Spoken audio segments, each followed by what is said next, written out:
Toronto Raptor fans worried about cap hell, worried about the Jakob Pertl institution of endless perpetual mediocrity. Well, we are here to save you. Cheap Seats 73 and myself are here to rebuild the Toronto Raptors with one mega 5-team trade. Is that what I'm hearing? Oh That's my what you're goodness. hearing. Okay. I thought about approaching this a few different ways, and I was piecing together an entire offseason with small deal here, moderate sized deal there, and with the quote that came out the other day about how they're looking to leverage Brandon Ingram for an upgrade.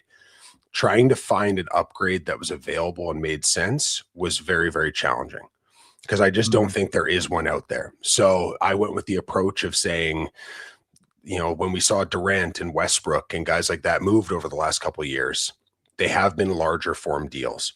So I decided to challenge myself and go with that approach. Very interesting. Okay, so what we are going to do is we are going to mock out the entire offseason, and the deal is going to be as follows. Playing the part of Bobby Webster, but with a few more brain cells, is Cheap Seat 73. Okay, and a lot more charisma than Bobby Webster as well. Okay, we'll give you that. And playing the part of rival general manager is myself. And in every situation, I'm going to play the other 29 teams. Even if it's a 4-team deal, I'm going to negotiate in good faith on part of those 4 teams. And I am not going to be I am not at all going to be a Raptor homer. I'm going to give you the straight truth in terms of how I feel about Brandon Ingram.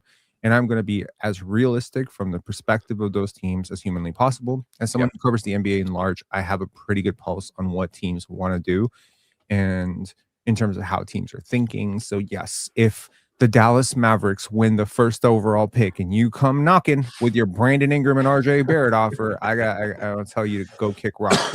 Okay, so we're gonna play this out in order. We're gonna do a spin of the draft lottery. We're gonna see who wins the number 1 overall pick. Any guesses on who is gonna win that number 1 overall pick?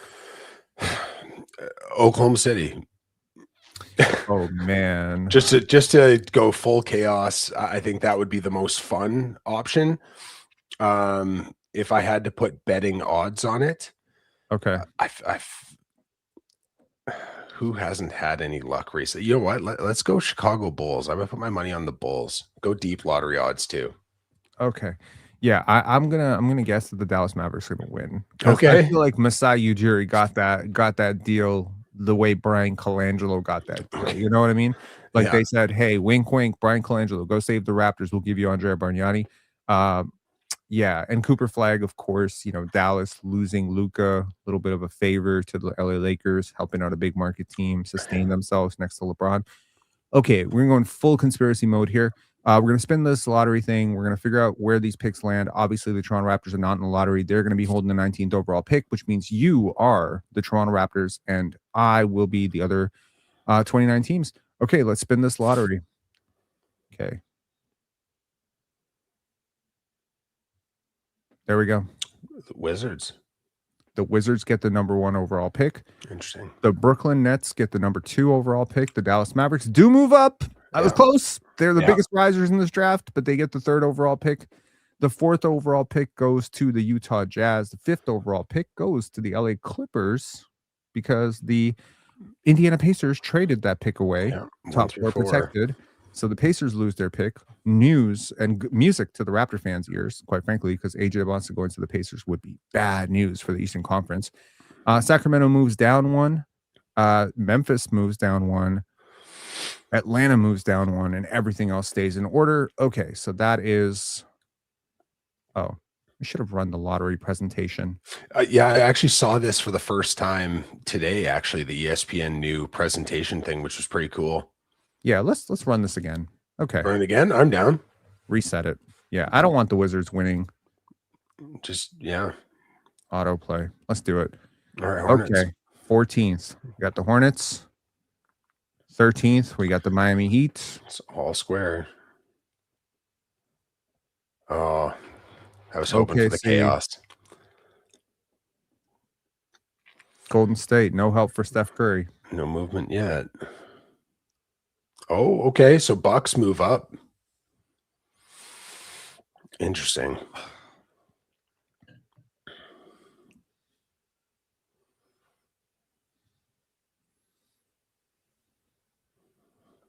That is the pick via Atlanta. Okay. Yeah. So the Hawks.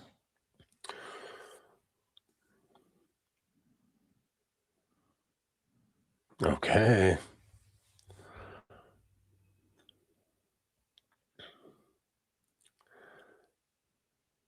Brooklyn at 4. Oh, at okay. And at 3. That Hawks pick is the Pelicans one, right? The Derek Queen pick. Correct. Yeah. So they traded away. Number 3. Yikes for Derek It was brutal at Queen. the time. Yeah. And the Pacers, you did this. I think I actually blame you for this specifically. Fuck. You know. Okay. Yeah. All right. Well, there you go. AJ the Boss is going to the Pacers. Great. Very interesting. Okay. So I think first things first, we're just gonna have to draft for all teams. Sure. And yeah. So let's start the offseason out with that. With the first overall pick, we'll join up on these until we get to the Raptors. Do you want to make any trades first of all? No, Is no. this I think where I we're think just gonna Debance is just such a perfect fit for them. Like it's an Nesmith upgrade. You move Nesmith into more of a bench role. I think it's perfect. So, okay. Utah is fun though, because Utah has a lot of everything right now. And I don't think there's a perfect player on the board for them necessarily. I think the closest thing to need would be Darren Peterson. Shot making, length as a guard, potential defensive impact. Do the Hawks pick Caleb Wilson here or Cam So Boozer?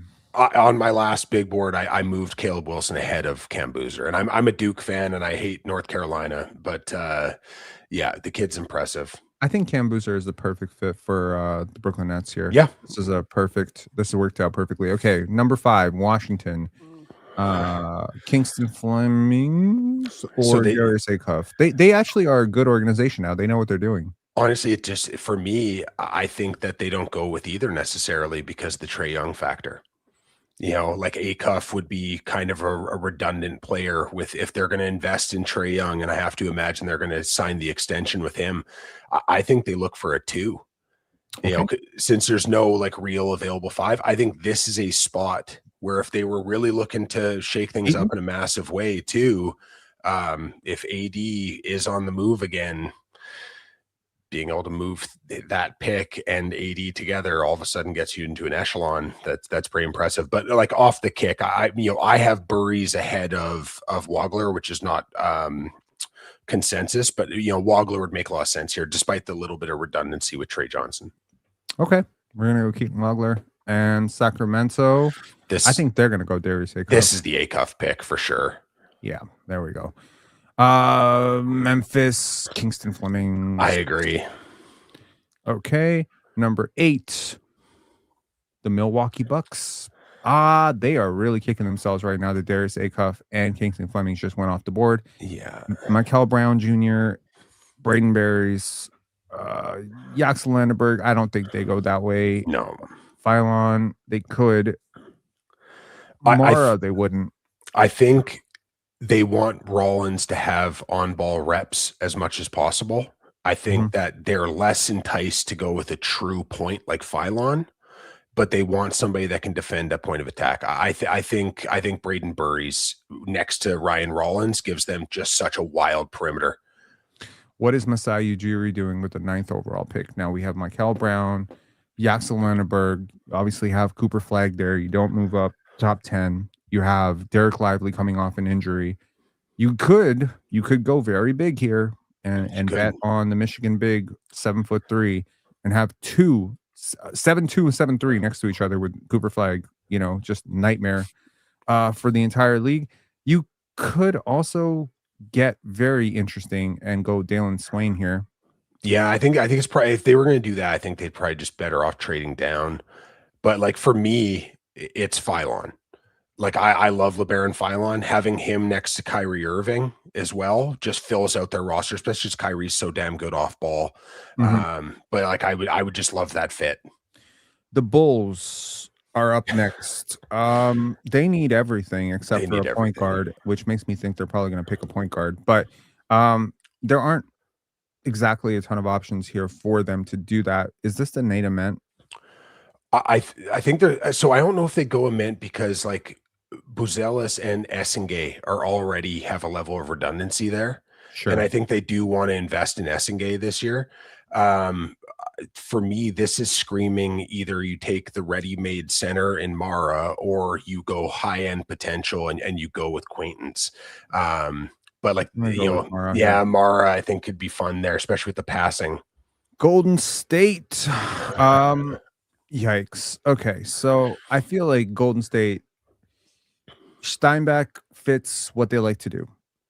So does Bennett Sturts. He's way too high for him though. Michael Yeah, Brown Jr. falling this far feels wrong. Yaxel Landerborg does give you a rotation ready big wing forward to put with Steph Curry. Does he fit his combination of skills? I feel fits Golden State very well. But do they not need to start now thinking about maximum upside and life after Steph Curry, or are they still thinking like, let's try to have our cake and eat it too? I think what they're going to want is like 2-year flexibility. I think they're still looking at a window, right? As long as you have Steph and they still have Steph, I think they're going to look to compete while kind of having an end date to their finance. So I think they want somebody who's a little bit more ready to go. Um, for me in this spot, like Bennett Sturts is a Golden State Warrior player. Like he just suits them so well. I think it is too high for Bennett Sturts though. I kind of like the Hans Steinbach, pick here. He's lower on my board than this, but obviously their center room is pretty rough right now, and he offers them a lot of versatility. He can play in a lot of different matchups. Okay, so now we are picking for the best front office in the NBA. And I have to say right here, I'm thinking a few names. I'm thinking Okay. Alan Graves. Okay. I'm thinking Cameron Carr. Okay. I'm thinking Ben Sturts, hmm Jaden Quintons, and Michael Brown Jr. and Yaxel Landerberg. Those are the players. And I'm leaning away from Yaxel, and I'm probably thinking it's going to be either Michael Brown or, yeah, I'm thinking Alan Graves. So, Yeah. and this was one of my, like I said on a live recently, that one of my guaranteed picks Mm-hmm. was Quaintance to Oklahoma City because he might need the year. Like he's not fully ready to play yet. There's development that's needed, and we've seen them take gap year players essentially back-to-back drafts, Thomas right? Sorber, yes, And Topic. Nikola Topic, yeah. So they have such a roster crunch where they're actually in the advantageous position because they're so deep that they can take a guy. Sorber's back next year. He can fill that role. The year after, Hartenstein's probably gone. Now you're getting Quaintance into that spot. I just think that they look at these things almost like drafting stashes at this point. So they're just going high potential. Even like Ousmane Dieng, when they picked him, it was the idea of he's not ready to play, but it's not a big deal because we have this unbelievable depth available to us. Yeah. Where did we pick LeBaron Philon? We picked him, right? We did. Yeah, Philon went to Dallas. Okay, gotcha. Okay. So where are we going here with with OKC? You're thinking you're thinking they picked Jaden Quintons? I think Quaintance is the guy. And Okay. let's be real, he's a defensive monster, right? Yes. They love guys that can just buckle down on that end. Mm-hmm. Now Miami is very interesting because they definitely need guard, Yeah. and I see Michael Brown Jr.'s fall has gone too far.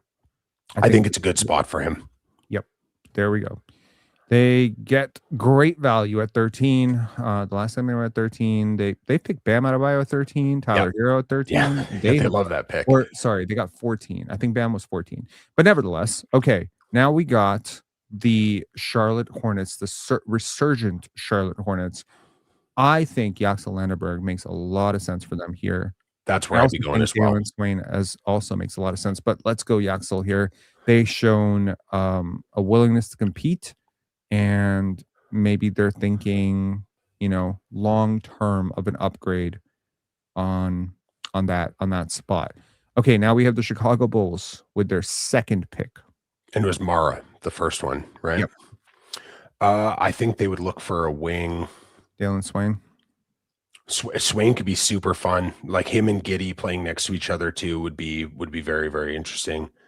Yeah, no, I'm fine with that. Okay. We're making a lot of sense here. Now it is time for the Memphis Grizzlies, a very analytically skewed organization that picked Kingston Fleming with their first pick. Are they about to rock it out of the park with their second pick? Which could be Alan Graves. Could be. So like my mind initially for these guys went immediately to Nademan. It went to Chris Sinak as well. Okay. The idea of keeping Sinak and Flemings together as well, the potential upside as like a hybrid big. You know, he can play with all the fours at the 5. He can play with Edey as the 4 because the jump shot potential. That one's kind of fun. But you know, Nate Ament was also there because he gives them a little bit of something that they don't have, right? Sorry, I'm laughing at this comment. This is ridiculous. Lake Show Jerry. You could add 1 pick, 2 picks, 3 pick, 4 pick, 5 pick, 6 pick, 7 pick, 8 pick, 9 pick, 10 pick. You could add 55 picks, and I would still say no. Fuck out of here with your bullshit Lakers crap. Yeah. Okay. I like Austin Reeves, but my God, man, you just watch Scottie Barnes do all that shit, and then you're like, oh, yeah. Well, I know what I'll do. I'll bring him on my team. No, you hated on Scottie Barnes. Now you go. Now you want him. You go pay Austin Reeves $40 million, man. That's what you deserve for that bullshit. Okay. Yeah. Okay. So I'm thinking Nate Ament or Alan Graves or Chris Sinak. You think they would go Sinak here? I mean, I think it might be. I think Jackson Jr. parallels here, and that's where the thought process goes to is they do like that hybrid 4 or that hybrid big. But that being said, like Nate Ament's also a really good rebounder. He's skinny, like he needs to work a lot on the physicality, but like they love their upside, right? Well, they go Chris Sinak there. They keep the Houston Cougars freshmen together, which is very interesting. When's the last time that happened? That doesn't happen very often. Keeping teammates together? Yeah. It doesn't happen a ton. Yeah, but there you go. That's what you have multiple first round picks. Speaking of a team that has multiple first round picks, here's the OKC Thunder. Who did they pick now for their second pick? Because they picked Jaden Quintans at 12. Yeah. Now, do they go with who would they pick here? So much of it depends on who they're going to move off of this offseason, right? So because they're going to have to clear some space. I feel Aaron like Wiggins, Isaiah Joe probably goes this offseason. Like there's a chance they move off Dort, right? Like I could see them extending and then trading with Dort, but it's a player that fits. Like, I mean, Isaiah Evans fits, Alan Graves fits, Cam Carr fits, Kareem Lopez fits.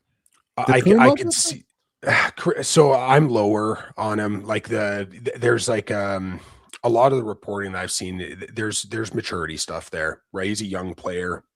He grew a lot during the offseason or during the season. I think he's like a very skilled basketball player, but like on the defensive side, sometimes it can be real messy. I think for this one, it's more about, do they want the impact today that somebody can fill a role? Because like the one option there is Jalen Williams, like Jay Will, is one of those guys they could move off of. If they want to replace that toughness and that physicality and that kind of potential two-way impact with an undersized big, Morez Johnson could be a lot of fun here. I think Amari Allen could be a ton of fun here. I think that Alan Graves would fit in really well here as well. You know, so there's a few kind of fun options for this squad in particular. Morez Johnson's shooting upside appeals to me. Me too. His playmaking, however, is #sad. Yeah. So it's a tricky one. So like that's where even like no, I'm admittedly I am lower on Coapete than the large majority of people, just because I think role is going to be hard to figure out for him. I think His Allen jump Graves could be a shots lot of fun here. very wonky, disgusting release. Yeah, I don't fully get it yet. Like I get the mentality, I get the winning, like he's, you know, the winningest player ever at this age. It's just like fit matters, right? And I you know, he's not a 5, he's not really a 4, he doesn't stretch the floor. I struggle with Koa Pete sometimes. I was hoping Koa Pete would go back to college for a year, which never Yeah. had a chance, but you know. Would they consider? Nah, they wouldn't go Christian Anderson here at Not after all. just getting McCain. Like they just dealt the Yeah. picks for McCain. That's the only reason why I'm not looking at like guards and like smaller wings, because Mhm. I think that they have so many of those guys. But after the failed project that was Ousmane Dieng, would they look at Nate Ament here? Because I feel like he's fallen quite a bit. And it's a possibility. Like right now I have Nate, I think 21 on my board. So again, I'm lower on what it is going to look like. Like there's a lot of Patrick Baldwin to his game for me to be totally comfortable with it. But like they have the room to take swings. So taking a swing on a guy with that much upside, especially since he needs to add the strength and really kind of figure out that consistency, especially with his shot mechanics, they'd be an organization that could potentially maximize him. I'm thinking Cam Carr. Yeah, I don't know why. I just keep leaning towards him as OKC adjacent. yeah. He has athleticism. He has upside. He's a late bloomer. He has the length to play on the perimeter like they like to. He is a shooter, and they need shooting next to. And he has a realistic chance to actually work out within 2 years and produce. And he can redshirt too. Like you can justify redshirting him with the OKC Blue this year. He might be my favorite player in the draft. Were So you hoping that he would be there for the Raptors at 19? I would be. The only reason I wouldn't go Carr here is just because they're going to have to invest so much into their 2s and 3s, right? So to get a reasonable chance roster construction wise for him to play, because he is really a 2, like he's a pure 2 for the most part. Like he can play the 3 a little bit because there's some length there, but like physically he's 175 pounds. He really has to play the 2. And then you're in a situation where you've got, you know, Wallace, who's there as a 2, Joe is a 2, he's a 2, McCain's a 2, and you're bringing Topic back into that guard rotation. All of a sudden, you got 9 guards on your team. Like if you add in, you know, Dort there as well, I think they'd want like a bigger physical wing if they were going to get a wing. I have an idea, a crazy idea. Would the Toronto Raptors call the OKC Thunder and say, "Hey, team with 14 rotation players, do you want the 2027 top 3 protected pick for the, what is this, the 17th overall pick in this year's draft?" Who says no to that? I think the Raptors do. Really? Yeah, I do. Despite the fact that I'm not in love with the 2027 draft class, to move up 2 spots to give Oh, up. no. You're not moving off. You're not moving up 2 spots. You're just just gaining the pick straight up. Yeah. So it's 2027 top 3 protected. So you have no protections beyond top 3. You're setting yourself up for if Brandon Ingram and Scottie Barnes go down with an injury, you're really in shit. So so it does make sense from the OKC side to bet on the Raptors downside, but also betting on your own upside to say draft odds possibly flattening next year. We're probably not going to be a lottery team next year. We want to add to this core right now, and there's enough talent on the board for us to justify this. It's a little bit like an elevated version of the Derek Queen trade, with the exception being that you expect to be a lot better than the Pelicans expect it to be. Which that's the scary thing, because you're 1 injury away from being back to 2025, right? Okay. So well, I'm just gonna pretend that I'm the OKC Thunder, and I'm just gonna make this deal for you. I'm gonna make an offer to you right now. Okay. Dear Bobby Webster, would you consider top 4 protected 2027 for this 17th overall pick right now? All right, let's have some fun. Let's do it. Okay. Yeah, because like I think the value's there. I'm just I'm always a bit tentative in these situations because you see these ones blow up here and there on you. Okay. So apparently, what did I do here? I am not able to. That's all right. We can just mentally pretend that pick is with the Raptors. So let's resume this draft. And now the Raptors are on the board. You are the Raptors. Who are you picking with your first of now 2 picks? Yeah. So 19. You get, the 5 minutes between picks. I would need 9 seconds. Cam Carr is the perfect Toronto Raptor in this spot. Oh, damn. Okay. Long, athletic, shoots a 3, plays in transition, impactful defensively. Gets picked on once in a while because he's skinny. But I love the player so much. So now, I have him significantly higher on the board. You've already made the pick. Yeah. Which I think when you have 17 and 19, you might have wanted to take more than 9 seconds because did you consider who your next player is and who between Cam Carr and your next player would Charlotte most likely not take? Because they're the only thing standing between you knocking both these out of the park. There is no player at the top 5 on the board that I was seriously interested in. You're not interested in Bennett Sturts? I'm not a Sturts guy. Damn. So okay. I like Sturts as a shooter. My problem with Sturts is it's all theoretical right now. So the idea is I don't think he's going to be necessarily good enough to be a primary ball handler unless he's a bench guy.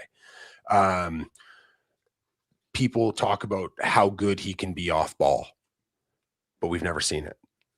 He plays 38 minutes a game and he has usage all game. So theoretically, I think, yeah, he can probably play off ball. I don't think he can defend as an off ball guard. But man, I love the Ty Jerome vision of it. Okay. But even that took some time. It did. Okay. So with the 18th overall pick to ease up conflict of interest, I'm going to make this solo pick on behalf of the Charlotte Hornets. And as the Charlotte Hornets, I am going to, let's see. I have guard depths. I need, do I want to go with shooting here? Do I want to swing on Nate Ament? Because we got Yaxel for them first pick, right? Yeah. Hold on, let me just check. So their first pick was, where the hell are the Hornets? Yaxel. Yaxel. So next pick, I don't like Coapete here. Me neither. Already picked Yaxel, so I'm not picking Kareem.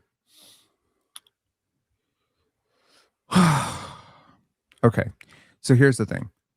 I hate that I'm picking the 18th pick because I know exactly who I'm going to pick here, and it's exactly who I want you to pick at 19. But now I'm thinking if I don't pick this guy at 18 and you don't pick him at 19, now he's just sliding for no reason, and that's Allen Graves. I want Allen Graves on the Raptors. Okay. But the problem is I can't rig this for the Raptors because I have to operate on behalf of the other teams. So I'm going to pick Allen Graves here. Sorry. Okay. No, that's totally fine. Shit. I really like Allen Graves. I'm a dirty who you word wanted guy. at 19? He was in the group, but not necessarily the one that I would be targeting. So with the 2 picks in the first round, having that as an opportunity, Cam Carr fills the immediate need. So he can step into a rotation. He can play with anybody that's in our rotation and kind of fit in nicely. This completely wipes Gradey Dick out of your rotation, though. Yes, thankfully. I know you're on the propaganda side right now. So we're trying to help Grady's trade value and help his self-esteem blossom. Well, maybe we'll discuss that in a brief period of time. Hashtag segue.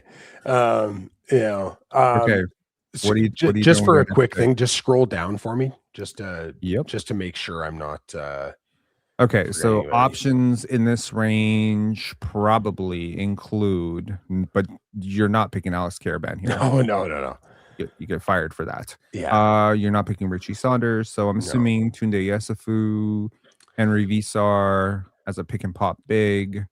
I just wanted to Isaiah make sure that Evans. the ESPN board didn't have anybody weird down, like lower than they should have been, that I was forgetting. So Baba Miller has, I believe, withdrawn from this I was to say draft. he just entered the transfer portal. So Um, okay, go back up to the top, because I think the decision is fairly clear for me. I'm So scared. you got Cam Carr to be the guy who can play right now. I think the Mhm. upside swing, obviously Shed has his limitations.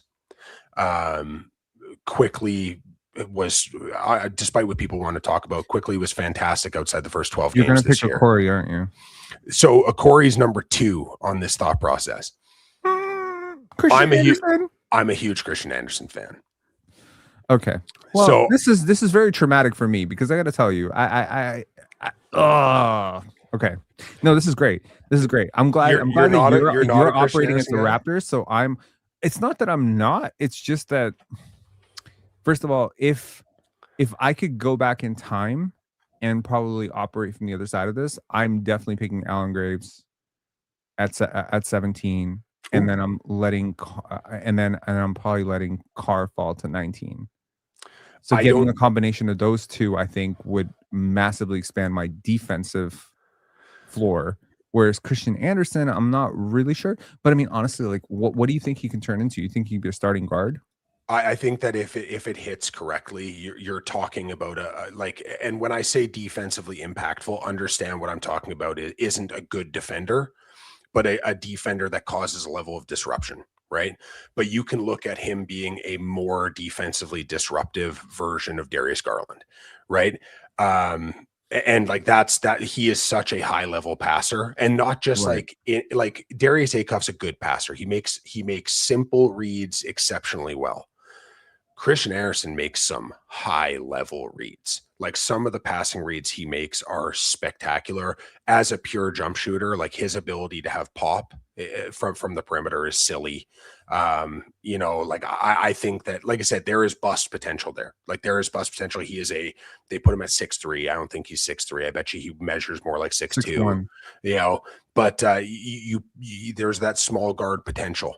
But I Okay. think that the offensive pop, the perimeter volume scoring as well, which is so critical for the Raptors, because like Shed, I love Shed, but having that guard to play backup minutes who is Mhm. going to be able to replace the volume shooting that Quickly has Right. and be a legitimate gravity threat out there, because he is just knocked down. I think that the kid's really good. Defensively, he's gonna get picked on. That's just, but I think we have the infrastructure to kind of deal with that to a Okay. degree. With the 20th pick, the San Antonio Spurs are picking Bennett Sturts. Okay, I like that. 21st, the Detroit Pistons are picking Nate Ament. Okay. The fall has finally stopped. With the 22nd pick, the Philadelphia 76ers are picking Kareem Lopez. Okay, interesting. With the 23rd pick, the Atlanta Hawks are picking who? Is this a Corey territory? It could be, if they want the ball handler. The other thing that they could use is the stretch big as well to play backup center. Like, Vasar would have been fun there as well. Although this is a bit high for where I have him, but I think it's a bit high for where I have him too. yeah. The Knicks and the Lakers are picking back to back. So the Knicks, I think they go Morris Johnson. Yeah, I think they do too. Lakers, I'm seeing no chance, Pete. I really wish I don't know who's picking him, because I just don't get it personally, but I'm sure the Celtics will look at him. Let's see. The Lakers pick Isaiah Evans. Okay, Just feels like such a interesting. Lakers pick. The Denver Nuggets will pick. Did you put a stretch big next behind Jokic? So there are thoughts. This is actually, so I will say, this is one of those fun situations where I think that Koa Peak could be considered. because he does like to operate low block, and Jokic can operate at the elbows and above the break so well. So I don't think he's necessarily the best guy there, but he can go small ball five, so Aaron Gordon doesn't have to do it anymore. I think and he's a winner. So I don't know.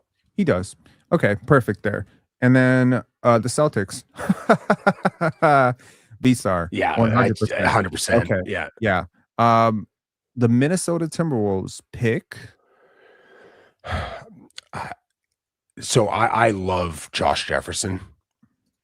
Done. And they love slow playing, high IQ, hybrid forwards, right? Ingles, Kyle Anderson, like they've always loved those dudes. Mm-hmm. Is this a play? Cleveland Cavaliers, is this a place for Terrace Reed Jr.? Because I'm not seeing a ton of places for him, but is this a place where he could go? And would they pick him over the players that are available right now? I think that definitely could be a spot for him. I thought even with him potentially with the Lakers. So I like Terrace Reed. So that genuinely that makes hate sense the for me. Cleveland Cavaliers. I want them to go to hell. I almost picked who I wanted to pick for the Cleveland Cavaliers? Who is the 200 ranked player? Ernest Uday Jr. From Miami. Yep. Yeah. I wanted to pick him. Apart from him, I wanted to pick Kobe Garland, Paulus, I don't even know who these players are. I wanted to pick one of those guys for the Cleveland Cavaliers. That's much I hate the Cleveland Cavaliers, so I just gave them a player that I absolutely do not believe in. Sorry, Cavs fans. I hate your best basketball team. Okay. The Dallas Mavericks, Masai Ujiri, 30th overall pick. Where'd they go with the first one? Oh, good question. Let's see here. They went with LeBaron. Yeah, that's right.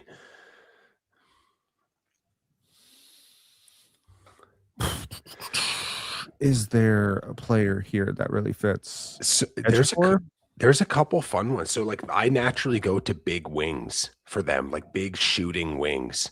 So or like just big wings in general.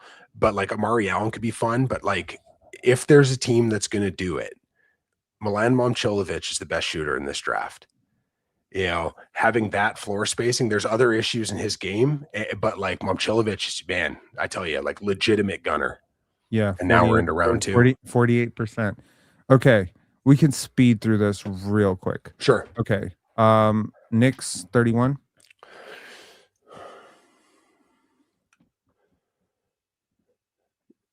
Apparently we can't. Yeah, I was gonna say I'm the worst. I'm the worst person in the world speeding through things. Grizzlies, Malik Thomas. Sure. Brooklyn Nets. Murray Allen could be fun there, actually. Boom. San Antonio Spurs. Team that I love and care about. They went guard last time, right? Yep. They went with Bennett Sturts. So did they go with Sturts? Okay. They could go with another shooter like Richie Saunders. Yeah, like you can't have enough shooting, right? Like, or you can go with a very physical big like Ruben Chenilu. It could work. Sergio is going back. He's not in this draft anymore. Baba Miller gone. So I think honestly, Zubi Ejiofor could be fun here because like the physicality, he can play the 4. Facts. Tanner's going back. Kings, Alex Caravan. Okay. He's the most Kings player in the history of the world. Okay. The LA Clippers. I feel like the Kings have a kink. They like to bring in winning players and force them to lose as much as just a degradation. Yeah, just like, hey, I know you won a lot in college. Now endure Domantas Sabonis dribble handoffs, DeMar DeRozan isolations, and Zach LaVine pull up jump shots where no defense has ever played in the history of the world. It is a human experiment in prospect torture. Yeah. No player I've ever liked in collegiate basketball have I ever rooted for that player to go to the Kings in the last 20 years. No, trust me. I've been bummed a few times in the last few years when they select players I enjoy. Yeah, because you just know their career is not going to work out the way you want it to. I'm just going to go Tyler Tanner here. I'm just trying to get to 50. Yeah, we can just so we can pick the Raptors next pick. I'm just going to go boom. Getting all the back to college guys out there. Okay. Rockets feels like a uh, I mean, going for an Emmanuel Sharp here would just be too funny, right? Like, or Uzon. let's go with that. We need a point. Just We make need it a hilarious all point the guard. way. Yeah, Boston Celtics pick up. I could see them going to Emmanuel Sharp, actually, weirdly enough. The Miami Heat. Where would the Miami Heat go with this pick? Miami Heat, Chenu. Brooklyn Nets, Richie Saunders. Yeah, that could be fun. Sure. I don't know exactly who's not in this draft. I do know that Sergio and Baba are out. I don't know if Ryan Conwell is still in this draft, but I if think he Conwell will stay. I think okay. Luigi Swigo too is also staying in from what I've seen. Okay. Who we had? Sacramento again. Jaden Bradley. Malachi Moreno could be fun here. Another guy if he stays in. Okay. There might only be 70 guys in this draft, so I mean, there are more, but yeah, it's thinning out at the back end to the point where I'm deeply concerned about what the fuck the Raptors are going to do at 50 because I don't know if anyone's going to be there. But I already know. Let's just go there. Well, Bruce Thornton. There you go. Is Keyshawn Hall staying in? We'll see. It's always tough with the second round guys, right? I think he still has eligibility, so maybe not. Owe is staying in though. From there we go. Actually, he kind of fits there too. Yeah. To anyone expecting any degree of high level thought in these, like 47, 48, I am not. I'm just trying to get to 49 so that we can pick for the Raptors here. Jacoby Gillespie, go. Nate Biddle, go. And the Raptors are finally on the board. Okay, you can pick your player now. Okay, you might need to search this one because I don't know where they're going to have him ranked. Okay. So ONY.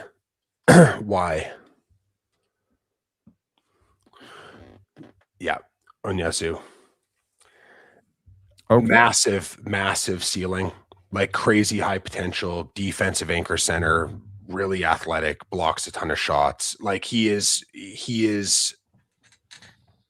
dynamically athletic. There is no offensive skills beyond dunking, but huge size, crazy wingspan, physical, absolutely dominated Cam Boozer the 2 times that they played. Like he is such a remarkably impactful defender. I think that this for him in this spot to be able to be a developmental big, like I said, at 50, are we like that's positive what he's I want. staying?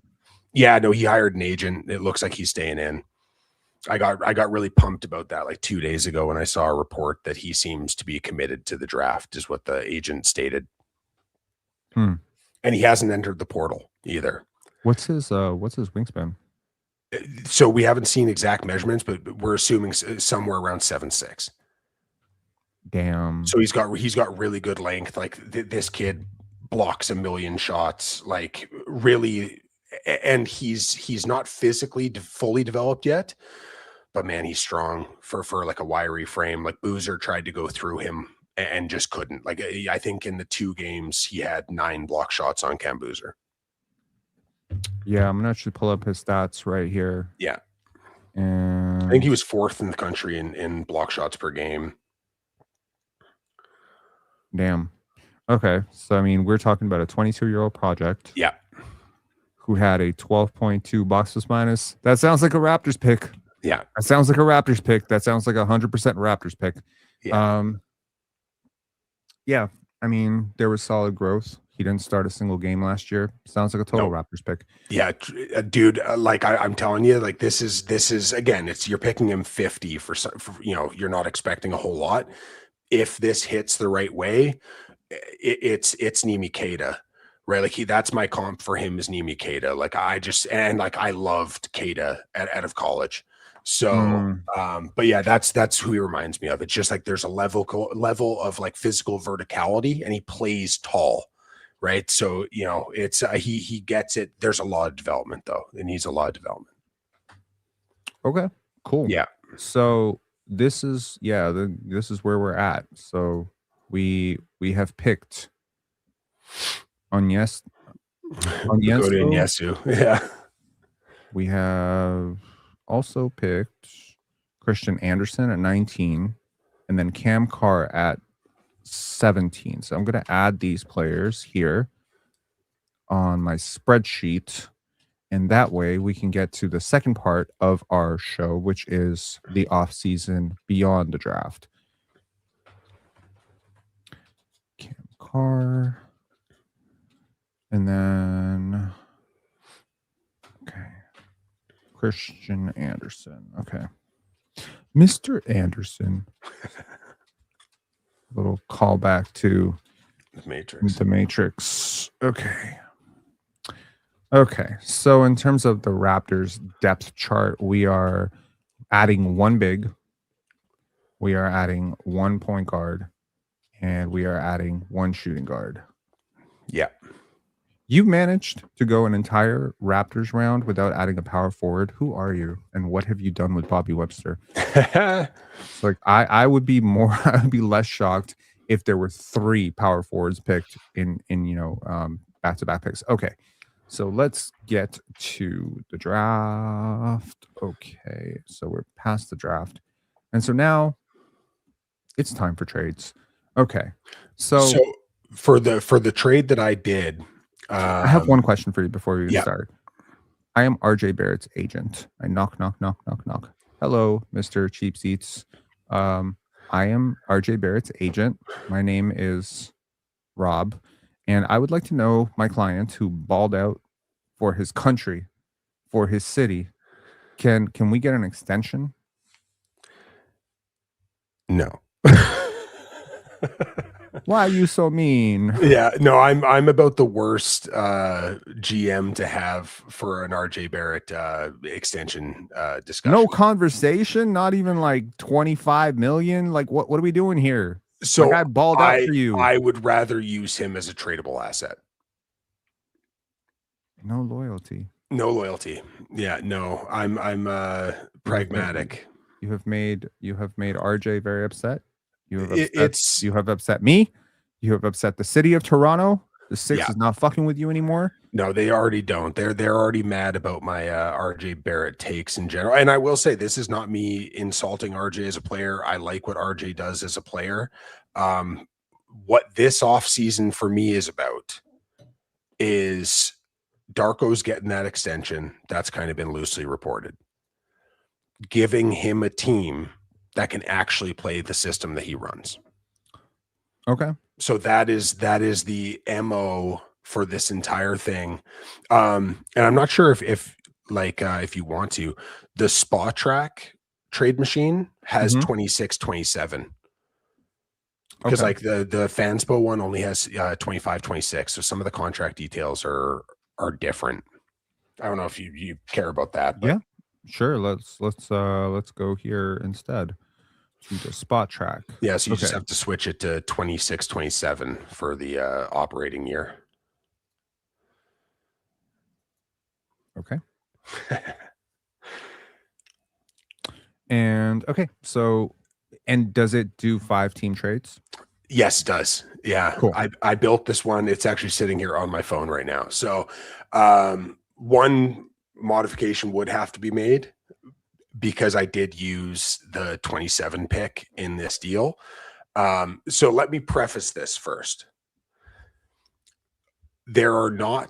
I don't think this is the front office that's going to make 5 moves this offseason. I think that they are looking for specific skills, which they outlined. Bobby outlined that. I think that if I were to say to you, Rob, like, what are the biggest things that the Toronto Raptors want skill-wise this offseason? Guard creation, downhill attack, shooting, pull-up jump shooting. Yeah, point of attack defense. These are skills that I would really value. Yeah.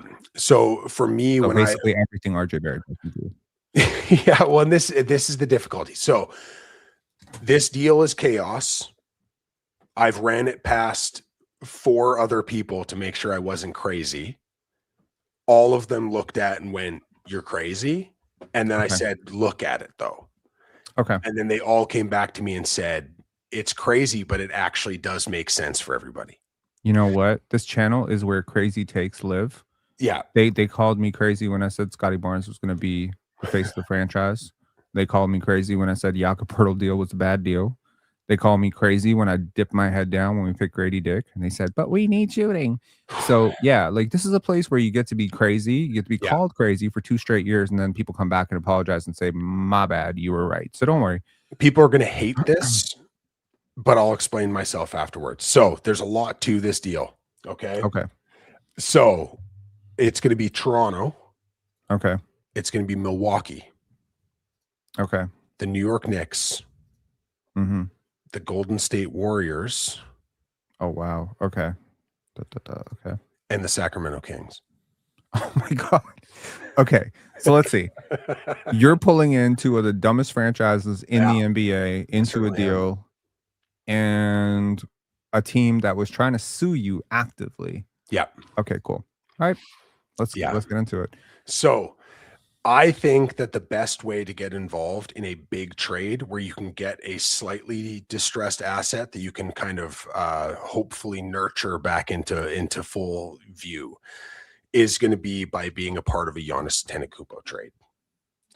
Okay. Giannis has stated he wants to sign with New York, right? That's where he's saying like he'll do the extension. So I'm like, you know what? I thought about Orlando. I thought I made some other deals. This was the one that like I was like, you know what? Let's just get all of our shopping done in one spot and also have some fun discussing the chaos that's about to unfold. So Okay. Giannis goes to New New York. York. Yeah. Haven't you heard that he prefers to go to Boston? So Or you I've think he's heard just that using as that as a well. leverage play? There's been so much smoke about New York.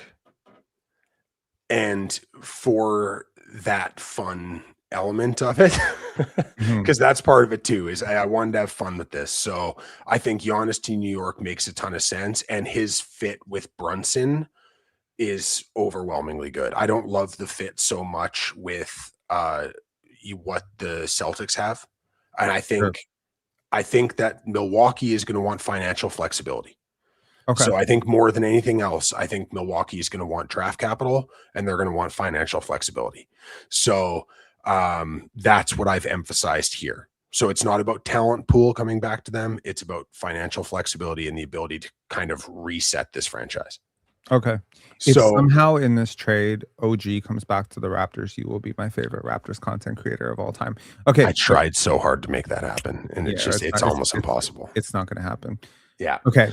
All right. So we have, I'll just go through this at the same time, fulfilling another prophecy of the Sacramento Kings doing dumb things and loving players just for no reason. Go back to Milwaukee Mhm.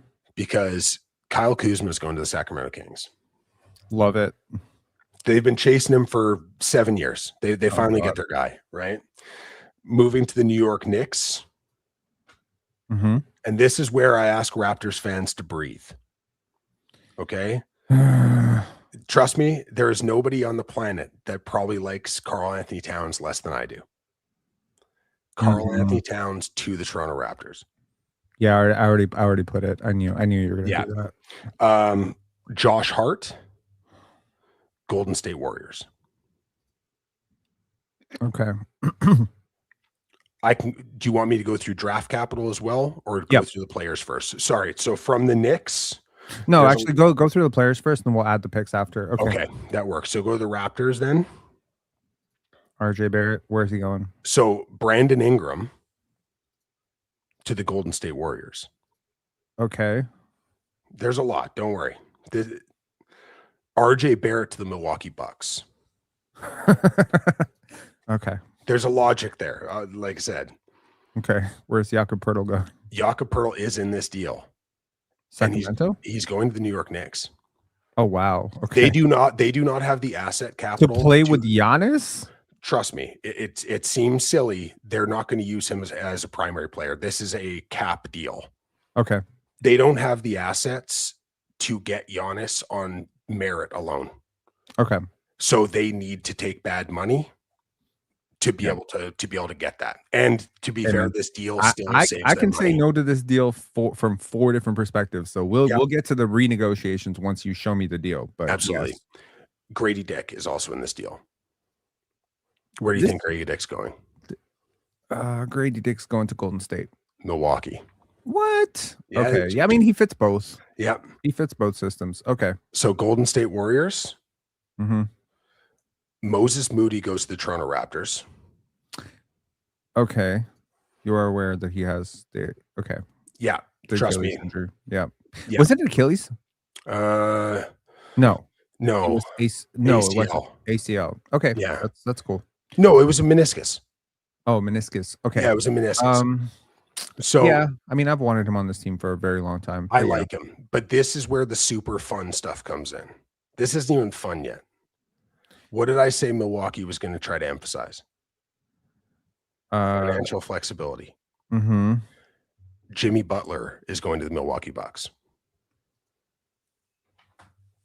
He's not going to be playing, at least not till the trade deadline. They can use this asset as cap space, $60 million essentially of cap space, or they can package him at the deadline for salary bolster and more capital. Okay. Mm-hmm. I want to remind everyone who's watching this, there is a very, very, very non-zero chance that I'm going to say no from like multiple sides of this deal. This is going to be dead. First. This might be dead in the water very quickly. But that being said, this is your proposal. You're Bobby Webster. You're orchestrating this whole thing. And we'll see. We might have to go to counters. You might have to break this apart. Well, and this is what it is. So trust me, when I made this the first time, I didn't love it. Right. And as I talked through it, especially since the draft capital is fairly significant. Right. Sacramento. Mm-hmm. So Malik Monk is going to Golden State. Okay. And this fits in perfectly because my assumption was they were going to draft Darius Acuff. They want that point guard, right? Right. Monk's deal is underwater, right? Mm-hmm. I like Malik Monk as a player, but he's underwater. And then just as a nice little to you, Devin Carter's Toronto Raptor. I'm gonna throw up. Okay. All right. Mm-hmm. So it looks crazy. There's a lot of pieces. I get it. Okay. This deal, without adding in the draft picks, the Milwaukee Bucks have opened up, if they want financial flexibility after this upcoming season, they would have around $100 million of cap space. Now, if you want to use that Jimmy Butler contract as a bolster, you can bring back additional capital or pieces that can salary match. So that contract alone, which I think Golden State's still wanting a window, using that contract to fill out pretty significant depth factors for Golden State while also not extending any money past essentially 1 year. Like the Monk deal goes another year. But that's the biggest thing. They extend their window. They open up space. The deal also saves Golden State around $12 million, which means that they have full access to their MLE. Right. So that's a big piece there. So now they have the ability to access their MLE for the first time in a long time. So they can use the MLE and the biannual. So they can fill out depth. They still need a center even with this trade. I guess they just drafted Hans Steinbach though. Do you want to go through draft capital? Yep. Okay. There better be a hell of a lot of it. Okay. There's a lot of it going one direction. I'll just say it right now. So obviously the New York Knicks are trading a shit ton of draft capital. Okay. Are the Milwaukee Bucks trading any picks? No. Milwaukee's trading no picks. The Knicks are sending 26, 28, and 30 to Milwaukee. No protections? No protections. And a swap in 32. 26, 28, 30? Yeah. And a swap in 32. Swap in 32. So basically they've unloaded the large, or they could do another swap as well if need be. Okay. And I didn't include that Washington pick because the protections on it are crazy, and like I think it's going to take years for that to actually convey.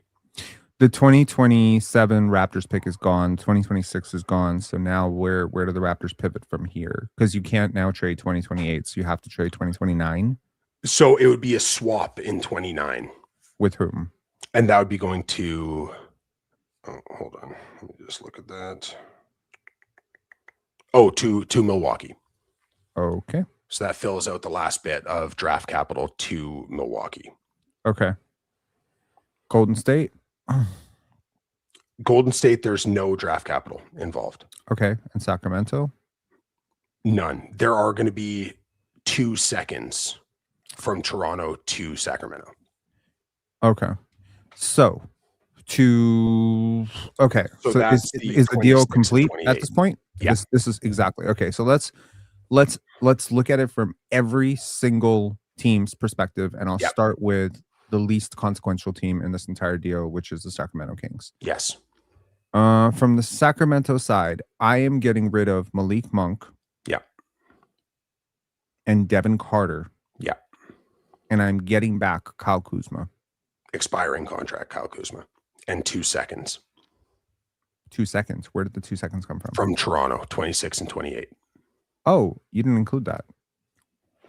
Did you tell me that? Yeah, at the very end, I told you. Oh, my bad. I wasn't all good, man. There's a lot going on. Sorry. So 2026 and 2028? Yeah. So the 2026 we just used. Yeah. So just do 28 for now. I'll see how you feel about it anyways. Okay.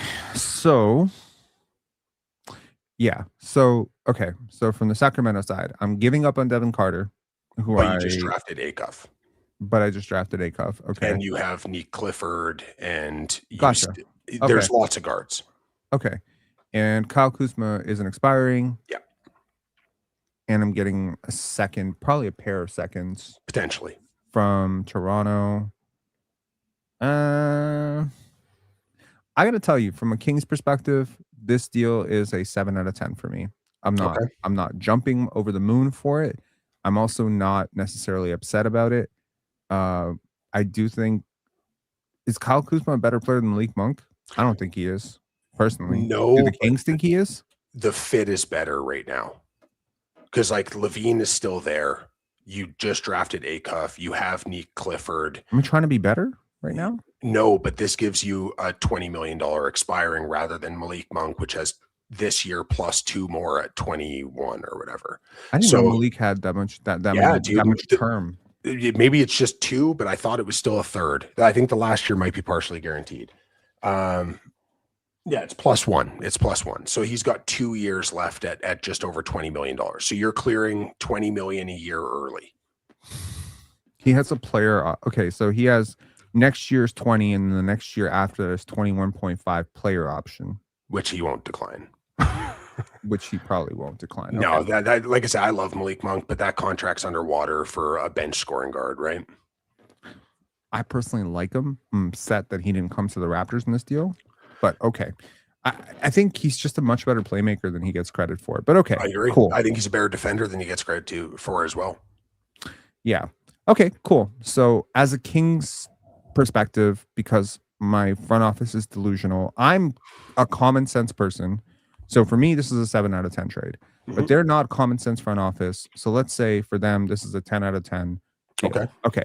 So no hang up from the Kings side. And if you're a Kings fan watching this saying, Rob, what are you doing? Well, fuck you. I agree. Like, honestly, like, the entire organization sucks, man. Like even like my friends who are like Kings fans like hate this organization so much right now. Oh, they're brutal. It's a brutal organization. Like I said, when Devin Carter was drafted by them, I was sitting with a friend of mine and I literally looked at them and I said, worst, literally out of 30 franchises, this is the worst one to get him, because he does have a specific skill set and you want him to play in a very specific style where you can just be a chaos merchant. And they didn't get him to do that at all. They wanted him to run half-court offense, and It's anyways, I can go on for 3.5 hours about how brutal this franchise is, this organization is, how bad Scott Perry is his job. So yeah. Yeah, he is awful. Okay, so now to go to we'll go to obviously you're the Raptors, so you've Yeah. made this proposal, so we don't need an approval from you. You've No, approved I've this. approved it. So now to this, it's hard to say who is less consequential, the Warriors or Probably the the Warriors in terms of yeah. like large name and cash value. Okay, so the Warriors are getting no draft picks. None. Malik Monk, Brandon Ingram, and Josh Hart for basically Moses Moody and Jimmy Butler. An injured Moses Moody Correct. and an So injured Jimmy Butler. how okay, that's fair. So Jimmy Butler will be missing significant portion of next year. Yep. Brandon Ingram just had surgery. Yeah, it's just a heel spur though. That's true. So Ingram will be fine. Yeah. My only concern from a Warriors perspective here is I like the Josh Hart part of this. He fits what we like to do. I like the Malik Monk part of this. He really fits what we kind of lost with Moses Moody a little bit. The Brandon Ingram part freaks me out a little bit because I don't think he necessarily fits how I want to play basketball around Steph Curry. Okay, so my counter to that is, when did Steph have his greatest level of success in the NBA? When he played with a player who is a lot better than Brandon Ingram. A lot better than Brandon Ingram. And like I said, I'm not saying this is a title win kind of situation, but skill for skill, mid-post isolation player, exceptional length, can run on-ball sets enough from mid-post isolation that allows Steph Curry to be off-ball and use movement. He takes pressure off. He can work as a bench leader in terms of when Steph comes off, because obviously he's only playing 28, 29, 30 minutes a game right now. BI can take those minutes that currently are being Brandon Pajemski minutes and run the offense while Steph's on the bench and do it at a fairly high level. And on top of that, he only has one more year left on his deal. So you haven't extended into the future. That's not true.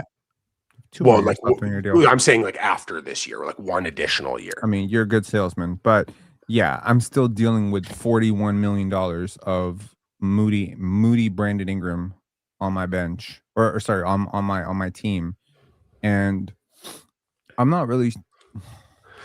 So the Jimmy Butler part of this raises my ceiling so much. Okay, I'm thinking about playoffs, and I'm thinking right now a healthy Jimmy Butler is still a significantly better player than Brandon Ingram.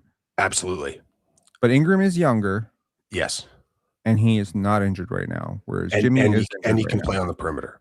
Let's be real, like Jimmy, the 3-point shot's been gone for 3 years now, right? So, and the other thing I'll say too is that what's your rotation? Like Jimmy Butler is with this team, your starting point guard, obviously Steph Curry. Yes. I'm assuming Draymond is starting at the 4 for you.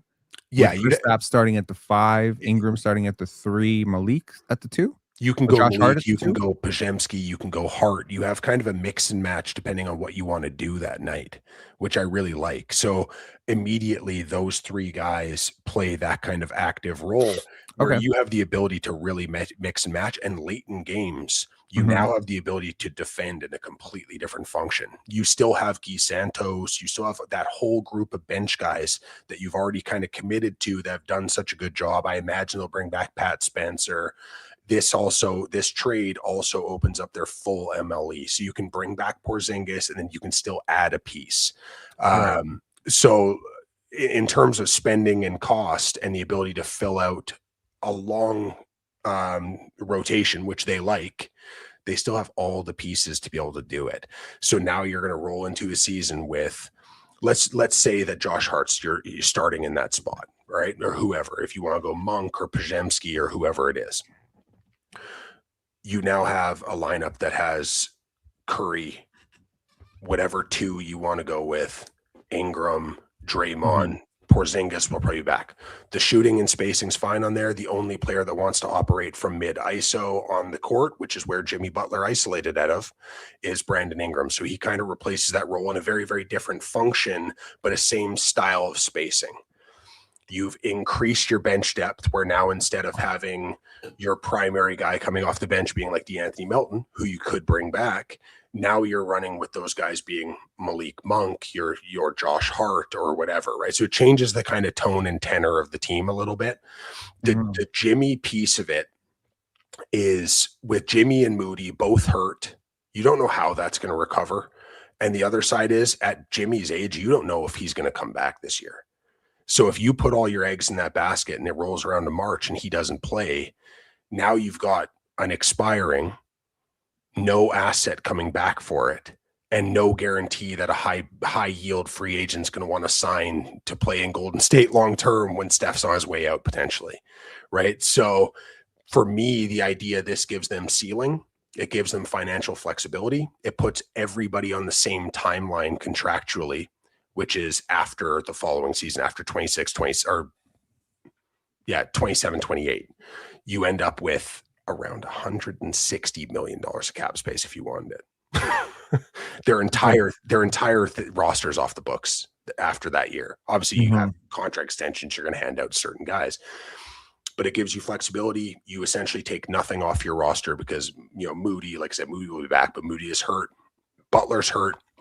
Opens up that flexibility. You don't need to pay the luxury tax anymore, which I'm sure they wouldn't mind taking a break of almost 80 million is what they're going to have to give up this year. And you still get to be a highly competitive team, maybe not for a title, but much more competitive than they have been the last 2 seasons. Okay. I mean, it's a very sneaky trade. Yeah, it is sneaky. You know why it's sneaky? Because the Raptors get off this Jakob Poeltl contract without actually paying to get off the Jakob Poeltl contract. Because you don't pay at all. So in theory, to get off a Jakob contract in a vacuum, you would have to give up tangible assets. And what you've given up instead is a first round swap and Brandon Ingram and RJ Barrett, which are not real assets. These are liabilities. Okay. So it's interesting to me that you're managing to do this. And great, you even dumped Gradey Dick, who is a liability at this point. So you dumped all your liabilities, dressed them up as assets. I mean, if you were able to pull this off, as much as I hate Karl-Anthony Towns, you're a genius. However, we are about to get to a critical part of this deal where I suspect, I keep thinking it's going to fall apart, but you sell me on it. The one team you're probably not going to be able to sell me on, I mean, the 2 remaining teams you're probably not going to sell me on. And we're going to start with the Bucks. No, we're going to start with the Knicks. Yeah, start with the Knicks. So from the Knicks side, I'm getting Giannis and Jakob Poeltl. Yep. And I'm giving up Karl-Anthony Towns and a boatload of picks. I'm fine with this. And Josh Hart. Yeah. This feels like the cost of doing business. And so my starting lineup would be Jalen Brunson, Mikal Bridges, OG Anunoby, Giannis Antetokounmpo, and one of Jakob Poeltl.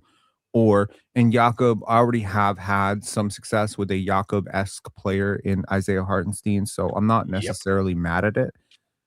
I like this for the Knicks. This is amazing for the Knicks. Those picks don't mean a hell of a lot to me because I'm contending for the foreseeable future. I might have some trepidations about them being completely unprotected this far into the future, but obviously I got to give the Milwaukee Bucks something. Now to the Milwaukee Bucks side. Yeah. This is where I think you really lose me. Okay. I don't think this is the most I can get for Giannis. I don't think you're giving me, first of all, Jimmy Butler's 150 years old. Gradey Dick is an interesting prospect that I think maybe could be decent on a young team and maybe even, fits into my culture or whatever the hell. RJ Barrett, this is not like, how am I supposed to sell tickets? So there's 2 elements of it. One, let's be real, John Horst-led team. Okay. These guys are cheap to begin with. If they move Giannis, it doesn't matter what you get in return. Paulo Banchero is not going to sell tickets for this team. Right? Like that's something I did think about. This is a cheap organization. They always have been. They don't spend into the tax. They're not going to want to take back bad money. And I think in any They're deal, taking back. They're taking back 3 bad contracts. How are they they're not not, taking back bad money? because Jimmy Butler is a bad deal. look at the contract expiry. Okay, sure. It's a $56 million expiring contract. Yeah. So you're assuming that this $56 million expiring can be leveraged into longer term bad money with assets coming back as well from a contender. I think so. It Because depends. you're flipping, you're house flipping Jimmy Butler. I'm So assuming. there's two thought processes. One, because Milwaukee has talked about the want of having some sort of financial leveraging, right? Like they are not Mhm. a tax team. They want to save money. If Butler looks like he can play later this season, you have the ability to flip him for assets because a contender will acquire him for assets. You may have to take bad money to a degree, but there'll also be a prospect base or something interesting coming back in those pieces, right? So if you want to get younger players or draft picks, you can use the Jimmy Butler contract to do that. You might need to take a little bit of extended money, or you can let him walk. You can let him walk and just you get 60 million almost in cap space just from that. The RJ Barrett piece of this, he wants an extension. Right. The Toronto Raptors are not in the financial situation to be able to extend him for the money that he wants. I know he can talk about hometown and like he wants to be here for forever and all this other stuff. If he wants $35 million or 32.5, it's just there's not a lot of benefit to having that contract on the table, especially with what's already on the books. He has a level of value right now. So there is an asset base there with him going to a team like Milwaukee, who will have young players. They will still have a level of competitiveness with their franchise. And now you're looking at, as a building core for what that team would be next year, you would have who do we pick in the first round for them? I don't remember. It was Let me see. it was one of the point guards. Okay. Was it Fleming's? No, Fleming's went to Memphis. So we picked Braden Burries. Braden Burries. So now you're going to set up a team where you have Braden Burries, Ryan Rawlings, RJ Barrett. You still have the Miles Turner piece there. Sounds like a whole lot of mid, man. Dude, I think that the guard group in general is really good. This team will defend. Like this team will defend at a high level. This team will be more competitive than people think they will. And you still have the flexibility piece, right? So they're going to save money. Even if they decide to bring back RJ Barrett, they have the ability to pay him a premium that they choose to. And it might be one of the only marketplaces in the NBA that will actually pay RJ Barrett an expansion of money over what he makes currently. So because they would be looking at him as a guy who can score 25 for them because he's going to get all the usage, right? You've got those perimeter defenders that can kind of cover up for what he does. You've got Miles Turner, who's a fun running mate. Again, this is not a good basketball team, but this is a cheap basketball team with a ton of young upside, with a couple vets that can play who still have some sort of like name leveraging as well. If you wanted to move off Turner later in the year, you could. If you wanted to deal RJ Barrett later in the year, you could, right? Because we can see with the Michael Porter Jr. expansion brain of it all, if RJ goes to Milwaukee and he scores 25 a game, all of a sudden he's worth 2 first-round picks. Okay, so let me see your situation. I'll raise you a situation. Okay. Why don't I just call Milwaukee? If I'm Milwaukee, why don't I just call Portland? Right? Ask for Shaden Sharp. Okay. And that's the problem. No. Scoot Henderson. Okay. So I'm asking for Scoot Henderson, Shaden Sharp, expirings, and all my picks back so I can properly tank. Because I don't have my picks to tank. They don't have the expirings. To make that deal work, trust me, it's the first deal I looked at. To make that deal work, you got to take back essentially 3 years of Drew Holiday, or you have to take on multiple years of Jeremy Grant's 32. Okay. Well, maybe I just ask for draft compensation to take on the Jeremy Grant component of it. And then I send and bonus, I don't have to deal with Giannis in the East. I can just send him out west. I get my own draft picks back is the greatest value here because the trade that you're selling me here. See, like if I make a trade with Boston, that deal is going to bring me back a legit franchise player that I believe my fan base will see him. Will see Jaylen Brown. They'll say, "Oh, he was top 6 in MVP voting this year." they at least got something for Giannis. I think the selling of this is hard because it's 7 spaced out assets and none of them inspire any level of confidence. That 2026 first round pick from New York is not a lottery pick. Nope. 2028, if Giannis and Brunson are there, that's not a lottery pick. 2030, if Giannis and Brunson are there, again, factoring in value locks in right now. None of these are high value picks. So this is just a poo-poo platter of garbage. Well, I think You're sending me 30 garbage. and the swap in 32 could both have value, because I think by Okay. 2030, let's just be real here. Over the last 4 years, how many games has Giannis played per year? No, I understand that. 57, right? Okay. Like, Okay, fair. But that's also New York. That's a So- market that loads up quickly, potentially. And okay, so if I am again trying to think about this as Milwaukee, before I'm dealing with this 5-team trade in which I'm being Yep. given this poo-poo platter, I am probably, dude, I am calling Orlando and asking for Franz or Paolo and assets like Anthony Black plus Paolo. Who says no? I think there's only really one way to make that deal work, is the problem. And so you would get Paolo. Absolutely, you get Paolo. Okay. They don't have draft picks. They just traded their entire war chest for Desmond Bane. So you are getting Paulo Banchero. You are getting the contract of like one of the bad money contracts, essentially. But like Paolo really, as an really, asset, you're taking Jonathan Isaac's deal. okay. And then maybe you're getting Jace Richardson as well.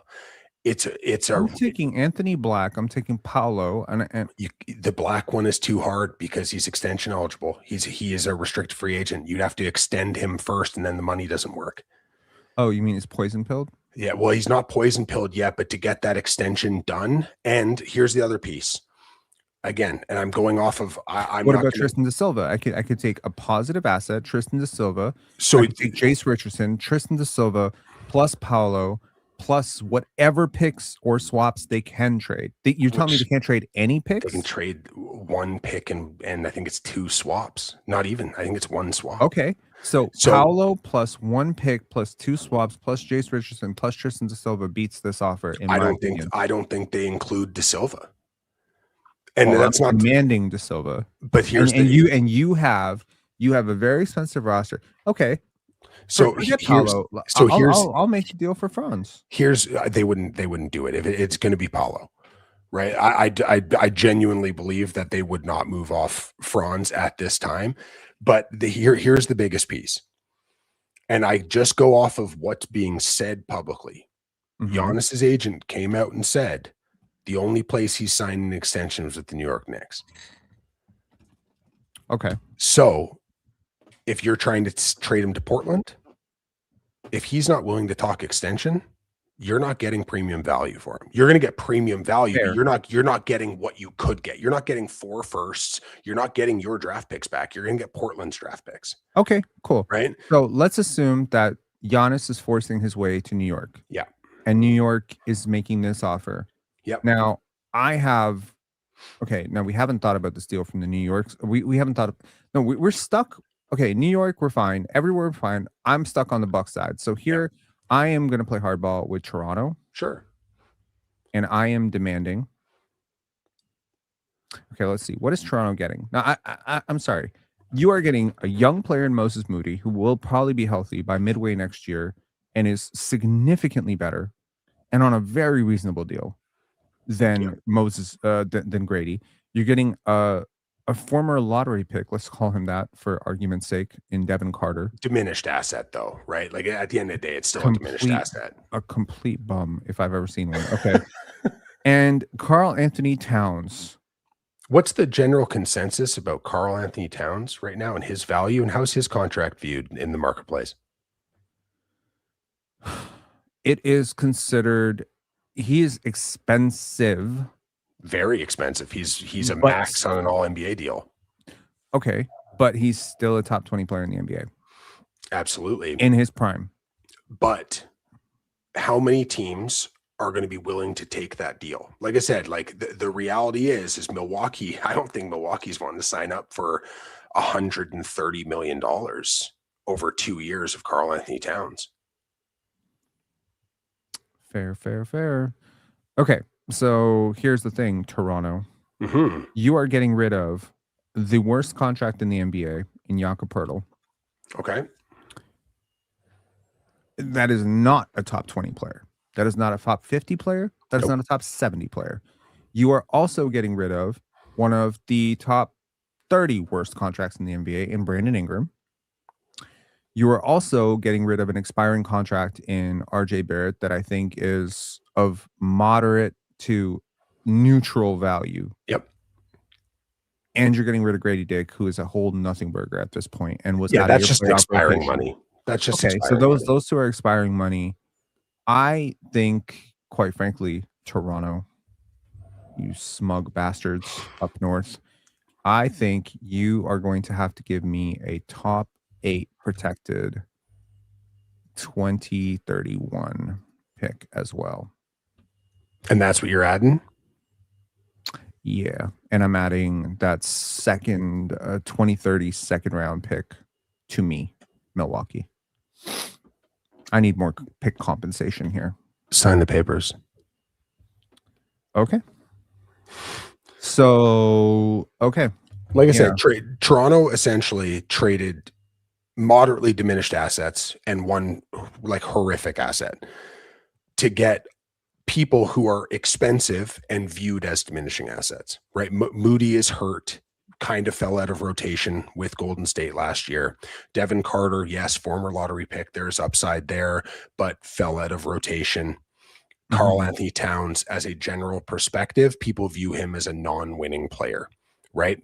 Because of the contract value, because the contract is such an albatross. But using the kind of Moneyball approach of things. Right.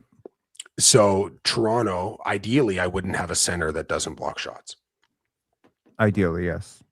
But what does Karl Anthony Towns do at an elite level? Shoot and create. And defensively rebound.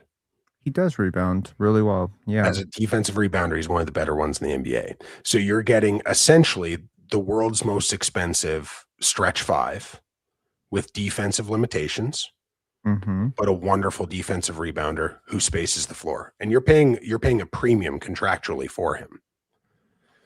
Every team in this deal is moving diminished money, except for well, even Milwaukee, but I'd say Kuzma's not too much. Think about so think about the Toronto Raptors after this deal, right? So the Raptors are acquiring Karl Anthony Towns, Moses Moody, Devin Carter. So let's look at you also added Cam Carr and Christian Anderson in the draft.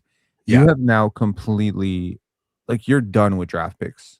You're now dead in the water. So if you ever have to move off of Karl Anthony Towns next year, he's an expiring, but this is tough. Okay. So your starting center is Karl Anthony Towns. Yes. Your starting power forward is who? Colin Murray Boyles. Colin Murray Boyles. This is going to click. A light bulb's going to go as you read this out. Your starting small forward is Scottie Barnes. Correct. Your starting shooting guard, when healthy, will be Moses Moody. Or Jacoby Walter, whatever direction you want to go with Walter. And your starting point guard is still Emmanuel Quickley. Ugh. Okay. Think about the spacing on that.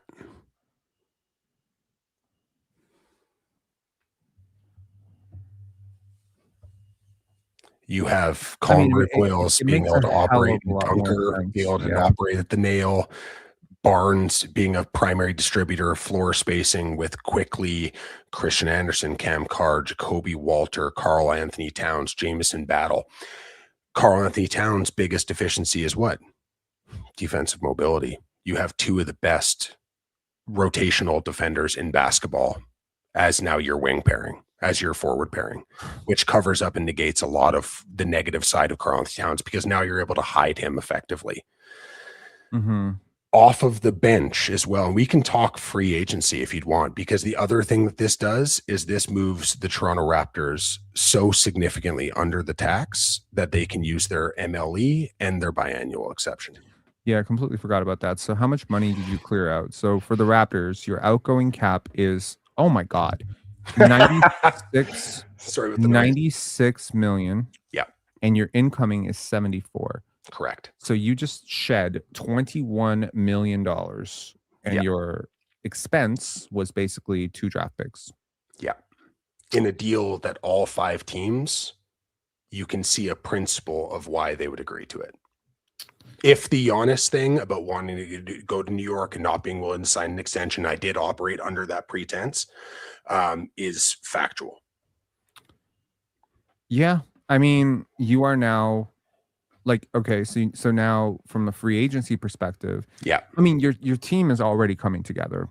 I would argue you're more talented than you were last year, and you're $21 million less. And you're rotationally a better fit for a Darko Rajakovic offense and his defense. You are. And you have youth, an upside across the board. You have Cam Carr, Moses Moody, Jacoby Walter. These are all wings that fit a lot better than RJ Barrett ever did. Yeah, or Brandon Ingram. At least, or Brandon Ingram, in theory. Devin Carter is also a bet on upside. Jamal Shed, Christian Anderson. So you have 4 guards. If one of those guys pops anywhere across the board, you're sitting pretty. There's positional versatility, at least with Devin Carter, to guard up a position. But Christian Anderson, Jamal Shed are pretty much locked at point guard. Yep. You have a center swing in your second round pick. I'm not really sure what that does for you, but I'm assuming free agency is going to be a backup big. Correct. The MLE would be a backup big, and the biannual would be is Mamu coming back? No. Oh damn. Okay. And I love Mamu, but no. You're going to throw a 2-year full MLE deal at a center. Who is that center? That center is Robert Williams. Full mid-level. Oh dear God. You're going to have to outbid for him. That's why it's 2 years, not 3. Dude, that is an injury-prone center. Absolutely, it is. And if he does not work, Trace Jackson Davis is your backup center? Well, if he doesn't work, then Colin Murray-Boyle is your backup center. I thought he was your starting power forward.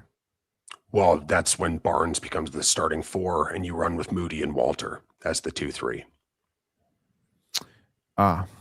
And you have Jameson Battle, who can also play minutes in that grouping. But yeah, no, you still have the depth to be able to do it. And if you wanted to, you can kind of safeguard with the biannual, and you can go 2 different directions with the biannual because of the Robert Williams risk. And then he gives you that defensive impact backup potential where you only have to play him 16 to 18 minutes per game, which you're paying a premium for it, but he really fills out and kind of balances out what you're trying to do on the back end.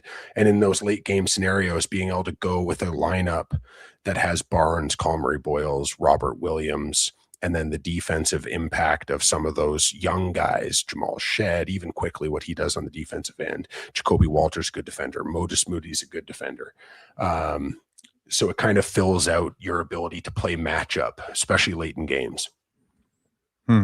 So you are overpaying for Robert Williams, right? But to get Robert Williams, you are going to have to overpay because there are teams that are going to look to invest in because how great he was this year, right? Everybody's going to see, a moderately healthy Robert Williams, see the impact level that he had this year, and it's going to cost you the MLE. The difference is, can you get it for 2 rather than 3 if you're willing to go full clip? And because of the roster flexibility they have, a 2-year deal kind of falls in line with the Karl Anthony Towns deal. So if this doesn't work, you're expiring them at the same time. That's interesting. Yeah, I mean, from a roster building perspective, this gets you well under the apron. This gets you well out of the luxury tax. It clears out most of your bad money. Yep. You still have one sour note on your cap. You have 2 now sour notes on your cap sheet, which is Karl Anthony Towns and Emmanuel Quickley, but at least they can both shoot. And yeah, I mean, I see the logic of it. I totally see the logic of it. Well, here's the only downside. Yeah. The only downside is now you have completely depleted your draft capital.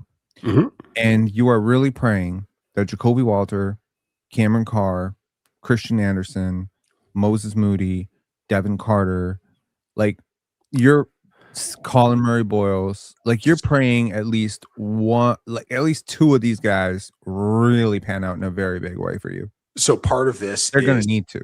with me and the belief that I have in Colin Murray Boyles. He's an Like, all-star. so Year I 3. just have so much overwhelming belief in what he's able to do. And despite my dislike of Karl Anthony Towns, Colin Murray Boyles and Karl Anthony Towns are basically built to play together, right? Where does Colin Murray Boyles struggle? Defensive rebounding as a big, right? It's the one thing on the defensive end that Karl Anthony Towns does. But what's the other thing that Karl Anthony Towns did, especially when he was with Minnesota, is how did Minnesota use Karl Anthony Towns against the Denver Nuggets? As a post defender. They use him as a post defender, and they used Gobert as the off-ball guy. And in one-on-one, he actually does a pretty good job defending bigger bodies. He is a physically large, strong guy. He's just bad with the mobility function. Having him in that role, being able to take those big bodies, allows you to use Barnes and Murray Boyles in their most an underrated passer, man. He's a very underrated passer. And what did we add? We added Christian Anderson, who's a high-level passer. Karl Anthony Towns, who's a high-level passer. Moses Moody's a really good processor of the court. Cam Carr is a really good processor as an off-ball guy who runs off-ball actions constantly. Emmanuel Quickley does the on-off really well. I know people are low on him, but functionally with a team like this, he has gravity on the perimeter and he's hard to cover. Jacoby Walter, especially on the defensive end, like I said, like he processes well. Robert Williams on the defensive end, especially processes well, but on the offensive end, he also has the ability to play with CMB and Barnes. He can play with Jamison Battle as a small lineup. He could play with Karl Anthony Towns at the 4. As long as you had CMB or Barnes playing at the 3, you could play big there. You could size up. So there's matchup versatility with all those. And with the biannual exception, you still have the opportunity to spend $5.5 million. And if that is enough to get you Mamu back, which I don't think it would be, but if hypothetically Mamu was willing to come back for 2 at 11, then you bring him back. If he's not, then you look for another veteran guard and you can sign a DeAnthony Melton for a $5.5 million deal, which is a raise over what he made last year.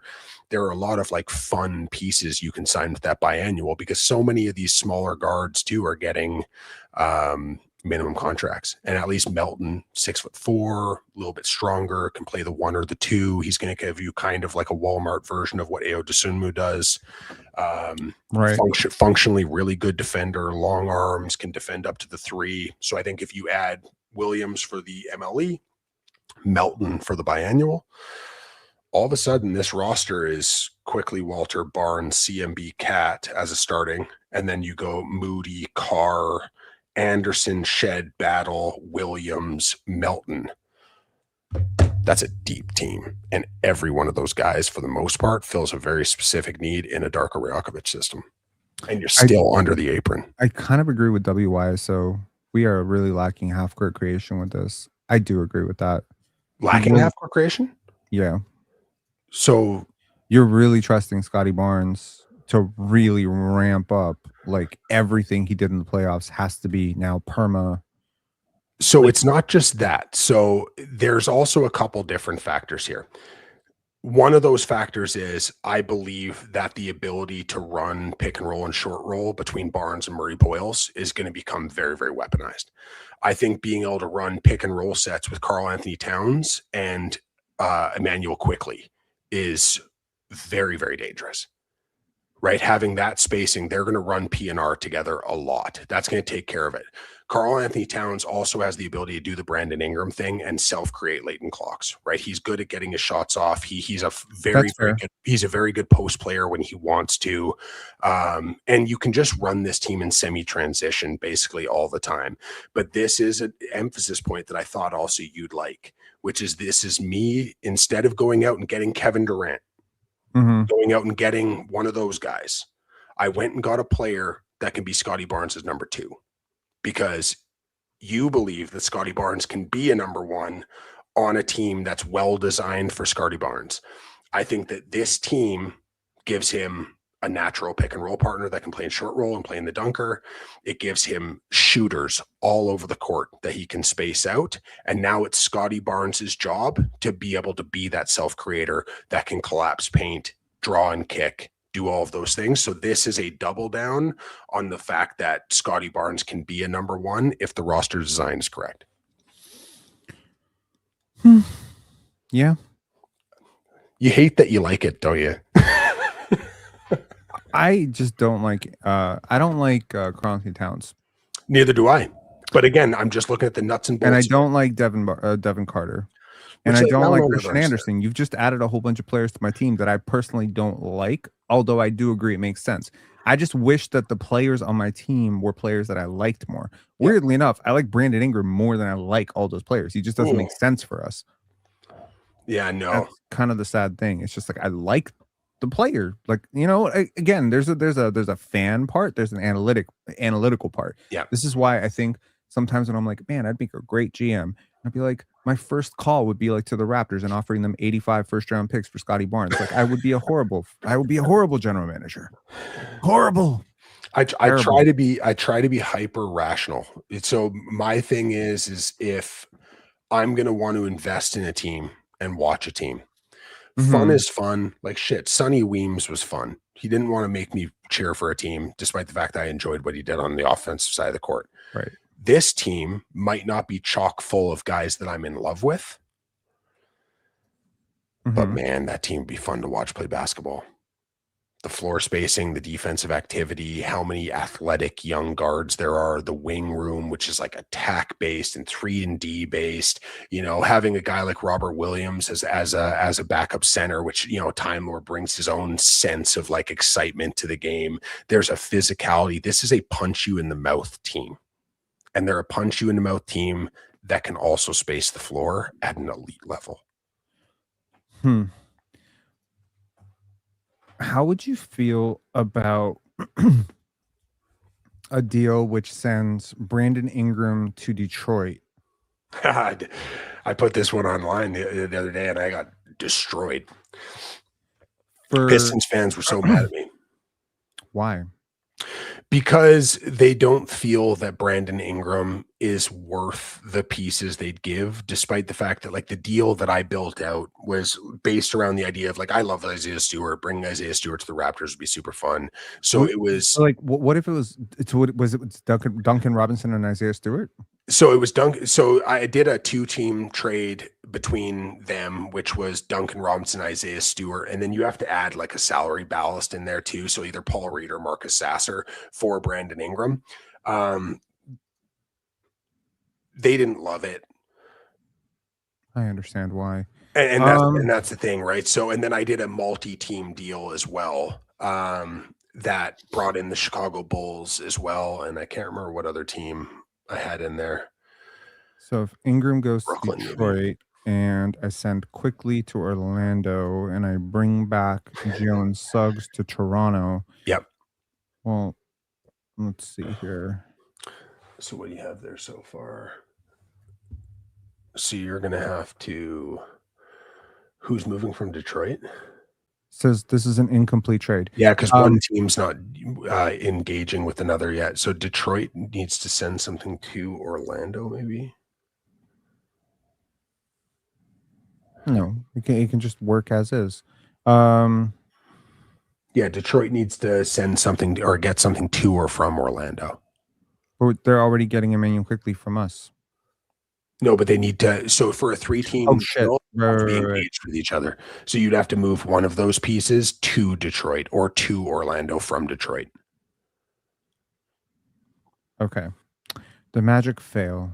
And this is what's tough about the Magic is they're in second apron hell right now, and they have no draft assets for the most part.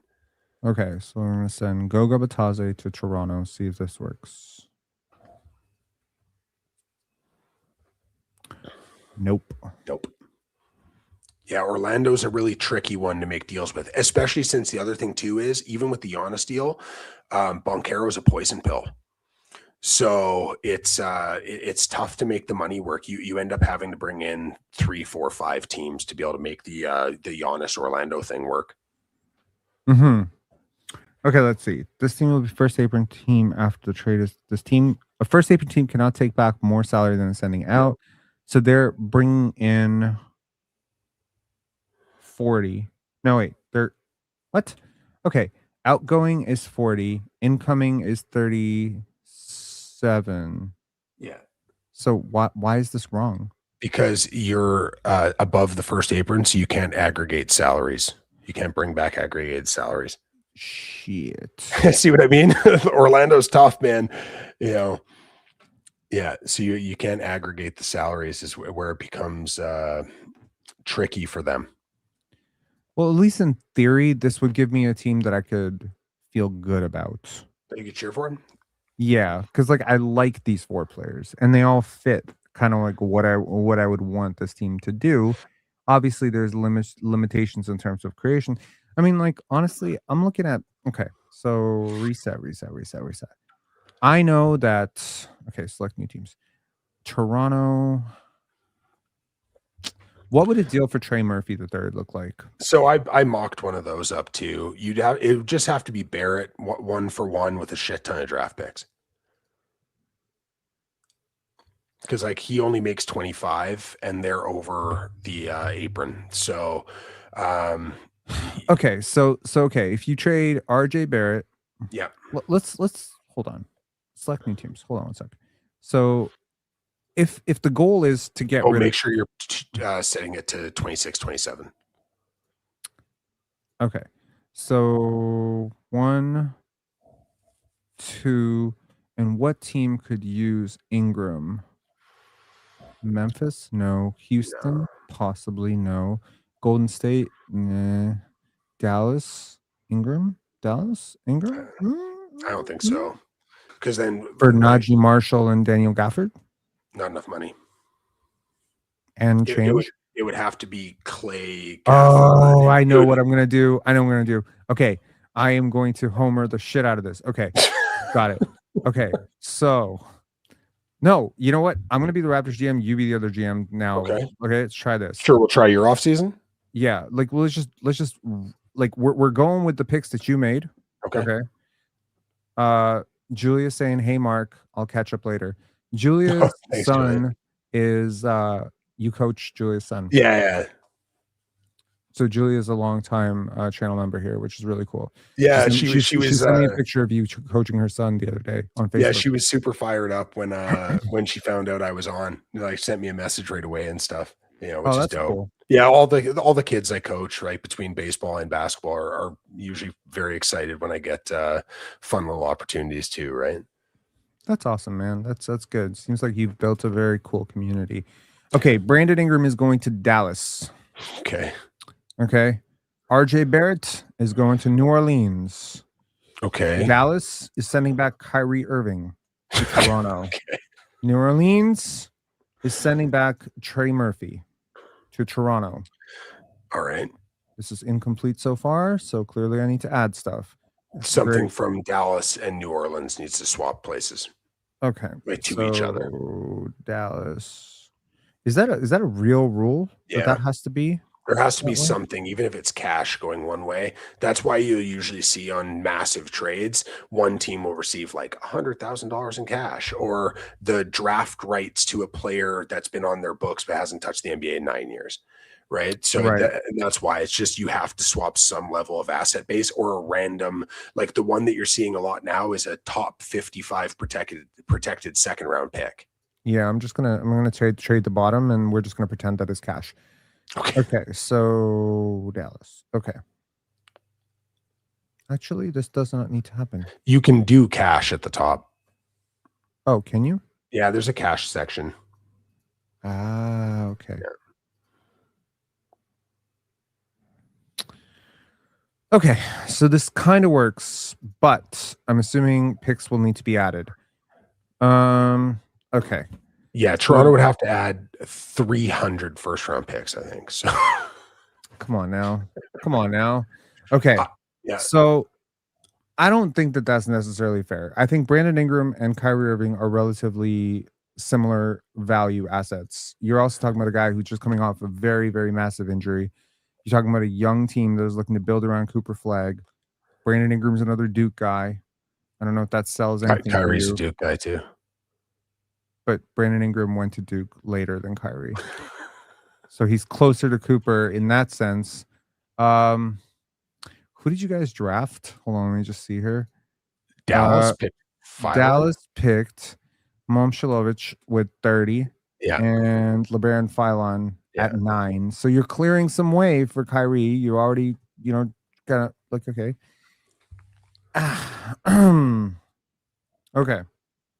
I mean, okay, if you're Dallas, Mhm. are you more interested in Quickly or more interested in Ingram? This is not even me being dismissive, but I think Kyrie Irving's just like perfect to play next to Cooper Flag. But that's assuming you want to be competitive right away. And that's I, assuming Masai wants to be competitive right away. when has Masai shown that A he willingness to not be competitive when he tried to tank in 2013. well, but like I said, look at his last few years as Toronto Raptors, like leading the Raptors, right? What did we do? It wasn't about tanking. It was about trading off assets in potentially tanking years to acquire overaged or overpriced players. Yeah, I do, but that's also like MLSC trying to retain the sort of like, I mean, let's just be real. Like he definitely tanked in 2021. yes, He definitely tried to tank in 2013, but it backfired. yes. This is not a person who has shown me he's averse to tanking. Going to a new organization, you have a star. Also, doesn't show me the type of person that necessarily wants to be in the Kyrie Irving business. And also Maybe a guy who really likes Brandon Ingram. that is, maybe it's the heartstrings thing. Like, that's the one element. I just look at like the nuts and bolts side of things and go, who is a better player to play with Cooper Flag? And it ain't Brandon Ingram when you're comparing him and Kyrie Irving, right? Like Kyrie plays on ball, off ball. He can be an organizer in those matchups where Cooper shouldn't be on ball yet. What about Emmanuel Quickly and Grady Dick? I give you young assets. But now you're talking about a very hyper negative deal. Oh, I'm adding picks. Don't you worry. Oh, you're going to have to add all the picks. Okay, cool. Because like Trey Murphy, the report out last year about Trey Murphy was they got an offer for 3 firsts for him and they said no. That was something Vicini said, was that they got an offer for 3 ones and they said no. Yeah, but we don't know what those ones were. So absolutely, we're gonna add 2029, 2031, and I don't know, every second round pick I can. House. Okay, there you go. And yeah, this is the deal. I am taking 42. I'm taking like 70 million, $75 million. Yeah. And I don't think RJ Barrett is badass. Like I'm giving up a lot here. I think he's not necessarily the best fit in New Orleans. Also reuniting RJ and Zion. Yeah, that's fair.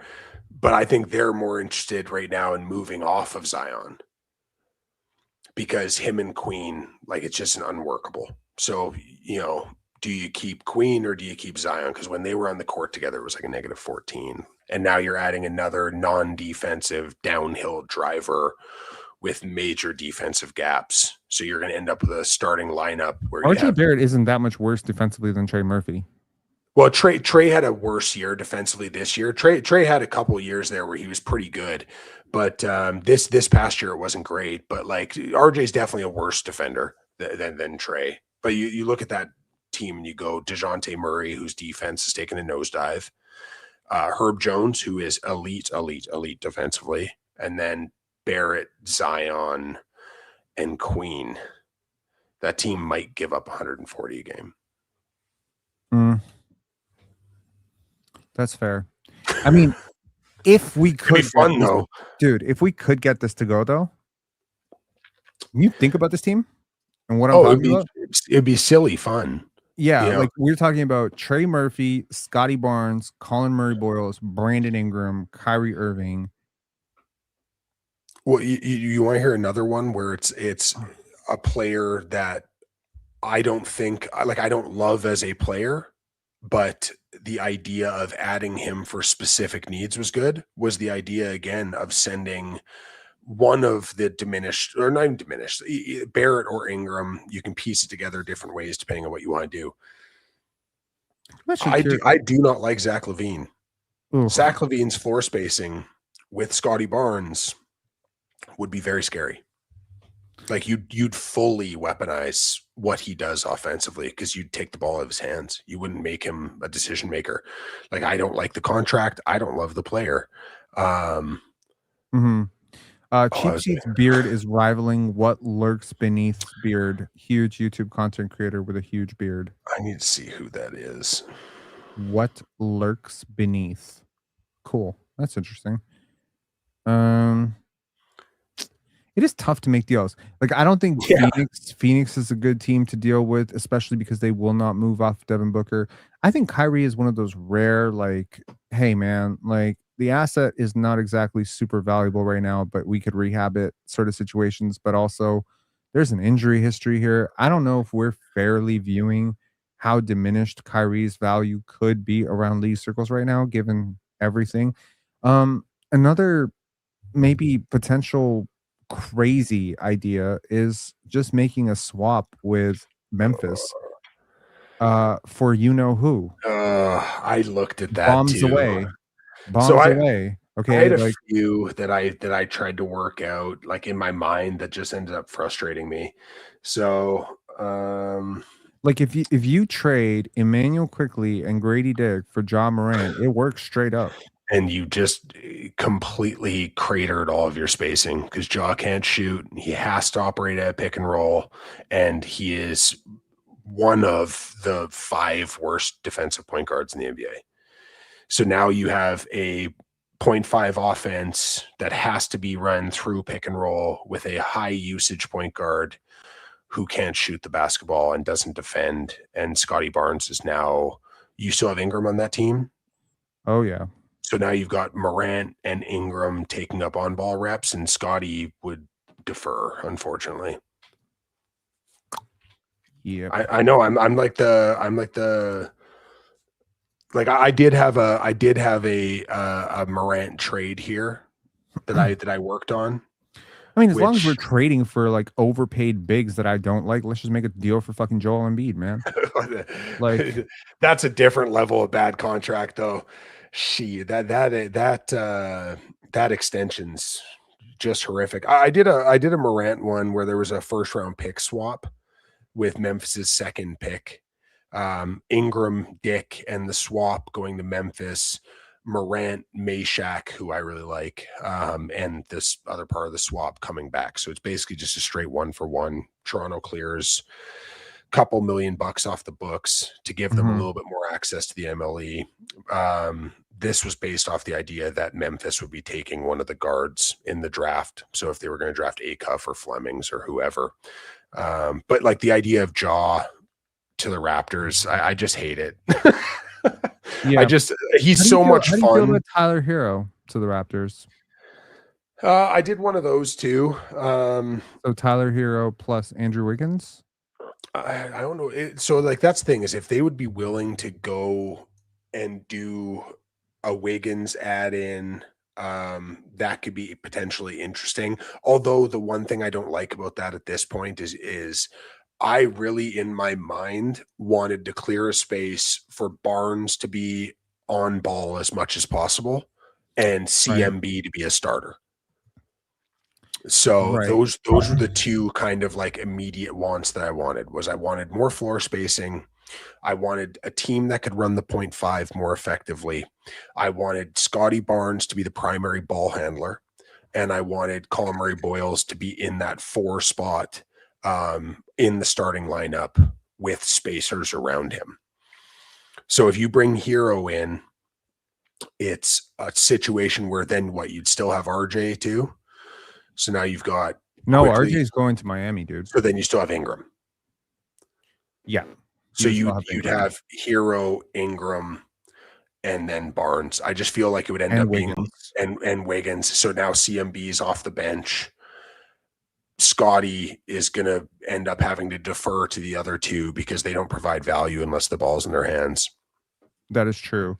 So it just diminishes Scottie, I find.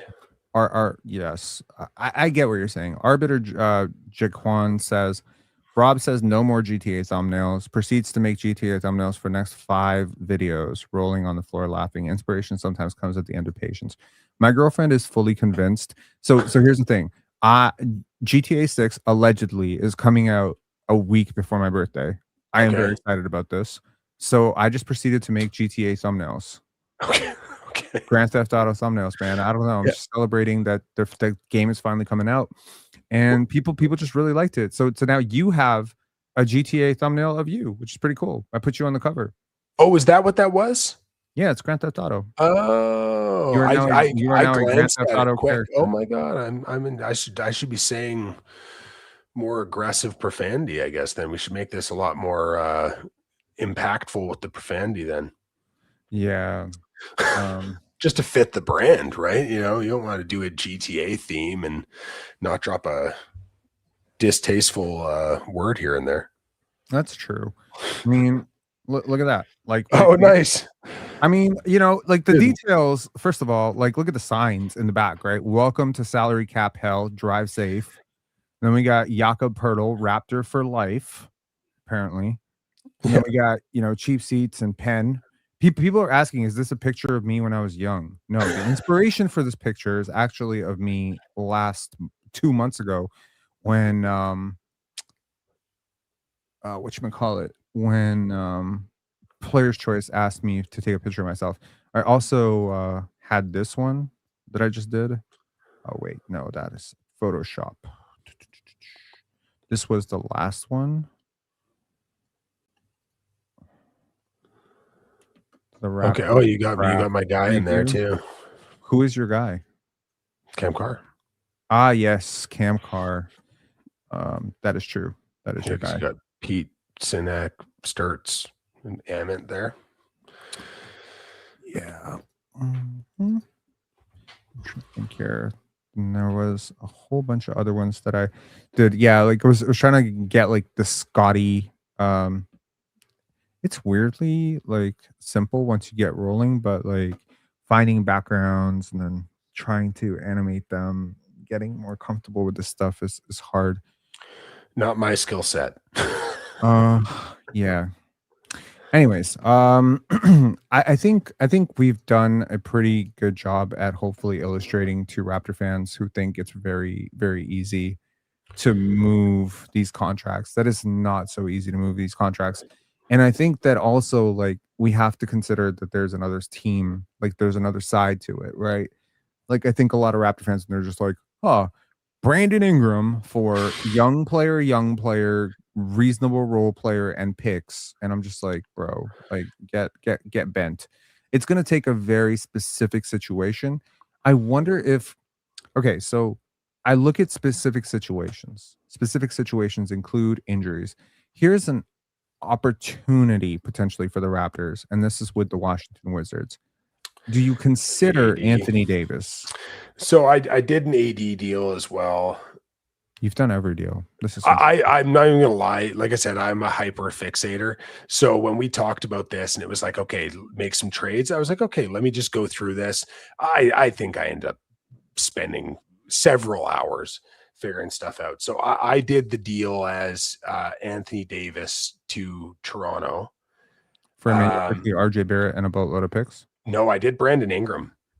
Interesting. A little bit more length. You know, individual shot creation from mid ISO, which they don't have any of if Davis is gone. Everything else is perimeter oriented for them. So wait, I thought Ingram and what though? Because there's $18 million missing. Well, and it's Jakob Pertl. Because I do not value the Davis contract. I think the Davis contract is putrid. I know it's only the 2 years, but like, man, I think it's not negative. It's not negative in the way that Jakob Pertl's contract is negative, but you would do this as a straight swap? No, you have to add one in because the value between Ingram and Davis, then you have to add one for Pertl. It's 2 picks if you want to get it done. Yeah, but Ingram is younger, and Ingram was an all-star last year. Yeah, after 6 guys said they couldn't go. You know what I mean? He's an all-star, kind of like Shedeur Sanders is a Pro Bowler, right? It's, they ran out of options at a certain point. That's not to crap on Brandon Ingram's season. He had a good season, right? But like the all-star stuff, like is 2030 first round pick, top 14 protected. Is that enough? so I put the 27. I Yeah, but put it. we already traded that, so Oh we yeah, have that's we right. have to go That's already gone at 29. this point. Yeah, well, we would have moved the 29 pick as well, right? Mm-hmm. I So mean, Jakob Pertl provides stability. I guess Ingram provides scoring pop for a team that is very defensively slanted with some of its prospects. And, I mean, would I trust Trae Young to get the best out of Brandon Ingram? I guess. It seems like two not so good things put together. And at least, with Anthony Davis, he fits how the Raptors want to play, at least in theory, so and gives the Raptors a very, very enticing 3-4-5 in terms of defense. this is going to be blasphemy for a lot of Raptors fans. Why? I like the Towns fit better than the Davis fit. Oh boy. Why? Davis works in mid post, right? So Davis at this point, he's not a perimeter guy. He's a mid post ISO guy, and he's a face up guy, and he's a slow processor with the basketball. He likes to catch, survey, hold, dribble, back up, resurvey. I was told Darko can fix people. Yeah, well, and then maybe you can get Anthony Davis back. But the other thing is, so what you're going to do is you're going to recreate your team around Anthony Davis, because if you're going to get Anthony Davis, you have to prioritize him. So you're going to generate a lot of your set base around Anthony Davis. The issue with that, and it's kind of like the issue with Zion Williamson, is it's great when he's there that you design your team around him and you built a team around him and the pieces fit with him. The problem is that when he plays 41 games, and then for 41 games, you now have to just go, oh, hey, all of that stuff that we've generated around AD, now we don't have that. So we need to completely reform everything that we do and play in a completely different structure. It's really hard, and especially for $63 million next year, or I think it's 58, 63 or the two. Yeah. To base all of that on a 33-year-old Anthony Davis coming off like a 26-game season or something, scary. So that's one of those, like, you're shooting for the moon. If it works and he can stay healthy for a whole year, there's a chance that ends up being good. How do you feel about this? Yeah, this is another one that was fun. Again, this is the idea here is Dylan Harper is ready to start. Yep. De'Aaron Fox is mad expensive. Mm-hmm. I don't think there are a lot of teams that are lining up for that contract. I think it's an expensive contract. I think they knew it when they signed it. And I think Ingram allows you to get out of that earlier. Ingram, weirdly enough, does provide the Spurs with a player they do not have at all. Yep. So I think you'd obviously have to figure out a way to get Quickly's money off your books in a separate trade and then rebalance your roster out. But do you like the fit of De'Aaron Fox here?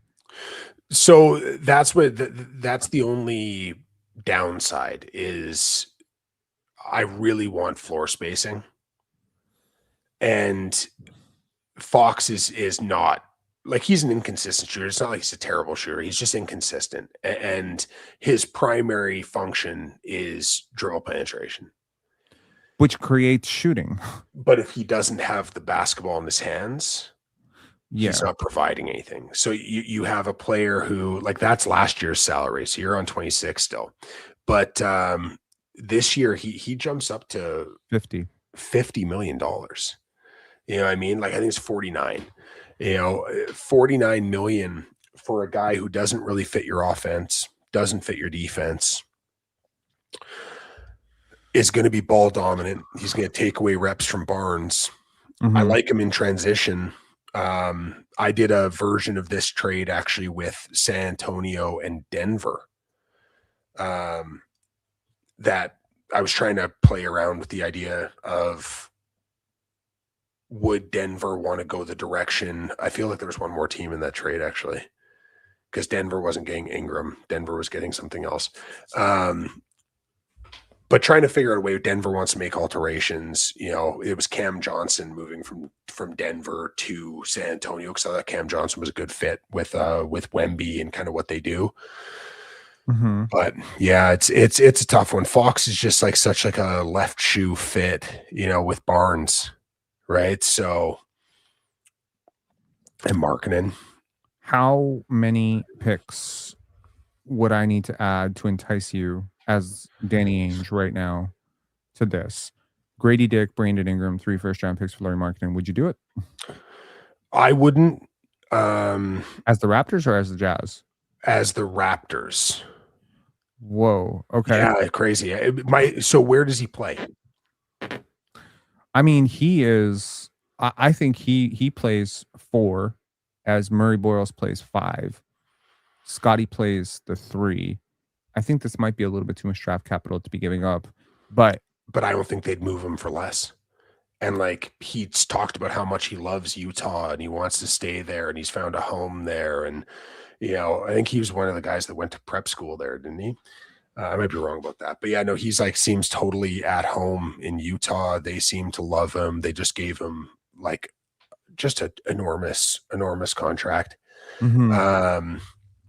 And the only thing that's scary about Markkanen is when you've put him in a situation where he isn't the primary number one, how has it looked? I mean, he hasn't had a great deal of sample size in winning context. I think he fits very well with what Darko wants to do. Another player who really fits well with what Darko wants to do is Santi Aldama, quite frankly. Yeah, I I think like Santi would Aldama. be great, and Darko actually spent an entire summer with him. But Yep. here's a deal that would just be fucking amazing. How's this deal for you? You Perfect. know? Just Yeah, just awesome, right? Like, I would love that deal. oh my god. I feel like that's a deal that I've been hoping for 3.5 years now. Because Yeah. I tell you, I remember when that trade happened, I took my kids to Palladium and we were at Palladium, like playing games, having a fun day at the arcade. And they have those big, massive TV screens there. Mhm. And I saw it pop up in the screen. Oh, Toronto so Raptors trade OG Anunoby. And I was you like, you okay. were inside when it happened. Yeah, I I was was in outside. no, dude, I was in Palladium having a great time. And literally pops up that they traded OG. And I was like, oh, okay, interesting. Like, I wonder where, like, everybody kind of knew it was going to happen to Mm. the New York Knicks. I'm thinking, Knicks don't have a lot in the way of draft capital. So, like, what's this going to be for? Then when the return popped up, I was like, there's got to be I mean, they had draft more. capital. We didn't ask for it. Yeah, well, they didn't have too much because they had a deal with Detroit that took some of there was a bunch of like pick swaps and Do you remember how protected many picks shit. they gave And up for Mikal Bridges after? yeah, no doubt. Yeah. But that's the year after, right? So they had 2 open.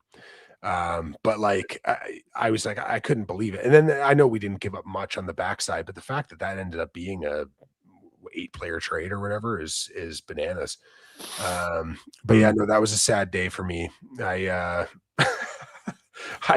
I really didn't like anything about any of the pieces that were involved in that deal. I sold myself on the idea that OG wanted to go to New York and Emmanuel quickly would be a better player than he was. Oh, However, did it's you? interesting you were inside. I was Yeah. outside. So outside, very different perspective. You were in Palladium. Outside, the sky went really gray all of a sudden, right? And suddenly there was like lightning bolts that came out from everywhere. It was like some end of days shit. God himself reached his hand down and said, "This will be a mistake. Perfect. This will be a mistake, hear me through the sky." And he said, "I forever forsake your dumb city and your housing economy, your, let there be complete psychopaths on your public transit from this day on. You don't deserve great things ever." And from that day on to this day, I mean, we're talking like 3+ years now, the city has been like going in a downward trend. I blame the OG Anunoby trade for the housing crisis, Fair. for Yeah. for the mental health crisis, for literally everything that's going wrong with this entire city right now. The food cost went up when OG got traded. I remember, like right after the OG Anunoby trade, I went to Shoppers Drug Mart and I looked at a jar of jam and it was $4.99, and the woman came in and she said, "Nope, not anymore. It's $9.99 now." Yeah. And I said, Well, how did this happen?" She's like, "Oh, Giannonobi got traded, so we're just fucking, Yep, that's what happened. That's But hey, exactly what happened. at least Exactly we in that got order. a guy from Toronto, so now we get to pay him like he's better than he is because people really personalize where he was randomly birthed. This has been my point about, like, I tell you this much: Darko Rajakovic gets so much criticism. Shit, I've criticized him for some stuff. If Darko Rajakovic was from Markham, they'd be comparing him to Greg Popovich. This is one of the young elite coaches in the sport. If he was from, if he was from Malvern, like, people are just loving it, right? So it's a tricky thing, right? So the hometown thing takes over a lot of the time. So at least we have We two guys threw in Chris Toronto Boucher now. away for nothing. That's We because threw Kelly Olynyk away for nothing. that's my guy. People did not care. They But did not care. dude, they cared about Chris Boucher, man. I mean, That was trending and shit. People were talking about how he was going to go to Boston and he was going to be their starting center, and finally he's not going to be held down and all this. I'm like, do you guys realize how old he is and how bad he is on the defensive end? Like, I get it, he blocks a shot and hits a three sometimes, but like, my God. But people went in there dead confident that between Cada, Garza, and Boucher, Raptors fans were telling me all day long that Chris Boucher was going to be their starting center and he was going to put up massive numbers and all. It's like, guys, he got cut after 2 weeks, and where is he now? I don't know. Still cut. That's I mean, respect to Chris Boucher. Always worked hard, and I liked Chris. I always criticized Chris very fairly, and he clapped back at me a couple times, which was very cool. Yeah. But in the end, I remember when all the people were like, and I could be wrong about this because I didn't completely check and verify, but I'm pretty sure on this. When he was saying his goodbyes and everyone was writing their thank you posts, I'm the only person that he said like respect or whatever back to. So I was like, okay. He actually saw my criticism. Davion also saw my criticism. IQ also saw my criticism. They blocked me. Chris did not block me. I respect Chris for that. One thing is Chris did not block me for criticizing him. Fred VanVleet fucking hated me too. But, like, I look at it as, like, I really don't care where you're born either. As long as you're not a small Darko guard. Rajakovic was literally born in the same city that my family is from. Okay? I don't care. It gives me great pride, don't get me wrong. But if he starts, like, doing the wrong thing, it doesn't matter. Yeah. It can't matter. It has to, we have to be above that, like, and again, a lot of people aren't. A lot of people aren't. They think I'm Asian, so somebody who's Asian, is in a prominent position. I have to support that person come hell or high water. That's literally racism. I'm pretty sure. Like, isn't that it? Like, I mean, do we only think about it from the positive side? It could also be the negative side too. And if I'm going to sit here and say Darko Rajakovic can do no wrong, but I'm not going to hold Darko Rajakovic to the same standard that I would have held Dwayne Casey to, Jay Triano to, well, that's very biased. But it doesn't even come back down to that stuff. Like, hey, there are very few players that I will hype up more than Jokic, right? Like, Jokic made me, like, because you're like, Serbian, obviously. yeah, but like, I love Jokic, right? Like, I and I have people they can vouch for the fact that, like I said, pre All-Star Jokic, I said he'd win an MVP. I won money on him winning the MVP his first year. You and Mike Miller. Dude, okay. like literally, and like I got receipts to prove that. Have you heard the story of Mike Miller? Yeah, the Mike Miller one. He's the best. Mike Miller watched player on your team. He's the best player on your team. And he was and like, he's somebody, like, when I was showing my best friend Callie basketball videos for the first time. This is pre MVP Jokic. The first video that I showed her was Jokic. The second video I showed her was Arvydas Sabonis. Because she was trying to get into basketball, right? And I was like, this is what's up.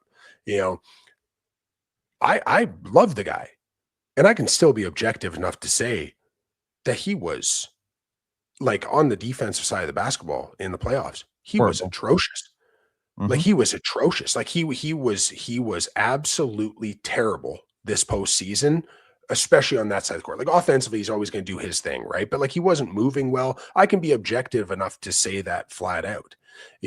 That's the stuff that pisses me off, is when you have a personal connection, whether it's where you're from or what school you went to or whatever, but you have a personal connection to a player for some reason, Mhm. even just a fandom towards a player. And now all of a sudden they can do no right. It's like the anti-LeBron stuff, right?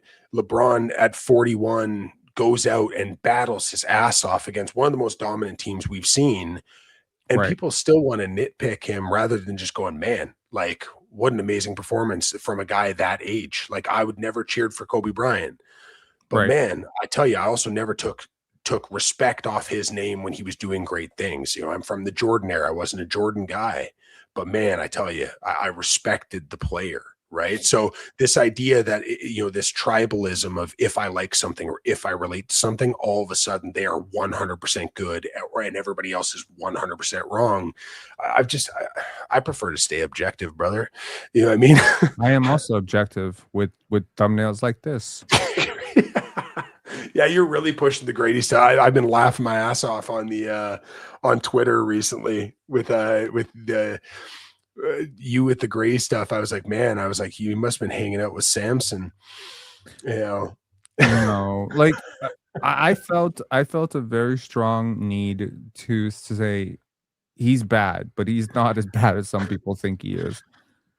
I don't think he's that bad. I cannot wrap my head around the idea that a guy who can dribble, pass, shoot, and pull up the way that he can is this bad.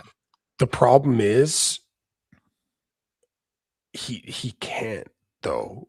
So this is the thing. Theoretically, he can dribble, pass, and shoot, but he hasn't shot, and the dribbling only works really in transition, and the passing only works in terms of like exiting quickly. Like there's no like high level passing reads, just like ball in, ball out. Right, Well, he's a ball mover. So like that would be my knock, is like if Grady Dick was shooting 38% from three, I right. can see the vision of it. I can But I think some like the strength, the adding of the strength, I think can screw up your form a little bit. I mean, looking at his Kansas tape, it's very difficult for me to reconcile how a guy that shoots like that, so lethal. I mean, they're trying to run him off the line. Teams guard him like he's a 40% three-point shooter even today. yeah. I think I'll my there's always a moment with a prospect where it's over, like the pipe dream, vision, floor, upside, whatever. The day a team doesn't run him off the line, the day he cuts through the paint and his defender doesn't follow him, Yeah. that's the day I'll know it'll be over. But until that day, teams still guard him like he's Grady Dick National Player of the Year. And I just think at 22, dude, like if you're Frankensteining this guy's entire shooting form, game, you're putting him in positions where he's guarding point of attack with very little help side rotation coming from RJ Barrett. Come on now, you know, like that's your help with Jakob Pertl potentially. Like you really don't have the structure. And I feel like there's a team out there. And again, it's the Kaminga argument, right? Yeah. Yeah, he's not working out for you, but how stupid are you going to look if he goes and it actually click somewhere else and a team isn't asking him to guard point of attack and are willing to hide him defensively? Like you're going to look really dumb because he's going to average like 17 points per game and he's going to shoot 36% from three and he's going to be 22 years old doing it on a bad team, and the defense isn't going to matter because nobody cares. Nobody cares about Duncan Robinson's defense. But You know, that's a different level shooter. Right. right? Like that's where you don't need to care about the defense, is you have to be that level of shooter. So like my knock on Grady, like as a prospect, because I was definitely one of the people that like I didn't totally see the vision. Right. I watched a lot of him in college, and I like the jump shot. The fact that from NBA range he was only like 34% was a bit scary, right? Mhm. But like I didn't love the jump shooting. And like I Right. knew what the defense was going to be. Actually, the one thing that surprised me is like the transition rim finishing was way better than I assumed it would be. So in his first season, when he was attacking rim on second side, up and under a finish off glass, like that was the stuff that impressed me. Where I'm like, man, okay, if he's got that little bit of wiggle as a second side guy, if he's a 40% 3-point shooter on volume, now all of a sudden maybe we can forgive the fact that he is going to be that level of a bad defender, you know. But Yeah. it's tough. I mean, Is that Drazen? it Yeah, is. yeah, nice. Yeah. It would be really great if he could ever turn into this guy. Yeah, yeah, that's lofty expectations, right? Like Drazen's Like a fucking very, very, very shitty version, like a homeless version of yeah, this, you know? So this is the tape that I'm gonna send to every general manager in the league yeah. who's looking at Grady. Like, look what you could have, a taller Dražen Petrovic. Yeah, that's why the Uh, Milwaukee Bucks are gonna love it, right? That's how yeah. we're gonna get that deal done, that five-way trade. You know, we're getting you Drazen back, man. You know? Somebody had the funniest response to this. I said, I was like, I really want Grady Dick to, you know, visualize this and really actualize this. And they said, you want him to die? He's not that bad. Yeah, autocorrect wins again, man. Oh my god. Yeah. I mean, look, like there's a certain type of player, which I'm sure, you know, as a coach, you know, they need to play free. Yeah, You know, they need to play without looking over their shoulder. Carter had very, very similar, you know, bad start in San Antonio earlier this year. I could see all the wheels turning in his head, and people were like, "You were super high on Carter Bryant. Look, Carter Bryant sucks." And I was just like, "Wait for it, wait for it, wait for it." And you trust the scout, and you just say, "Okay, when Carter Bryant, like when it slows down, if it slows down for him, you know, when the wheels in motion stop being wheels in motion and they just start moving like a car.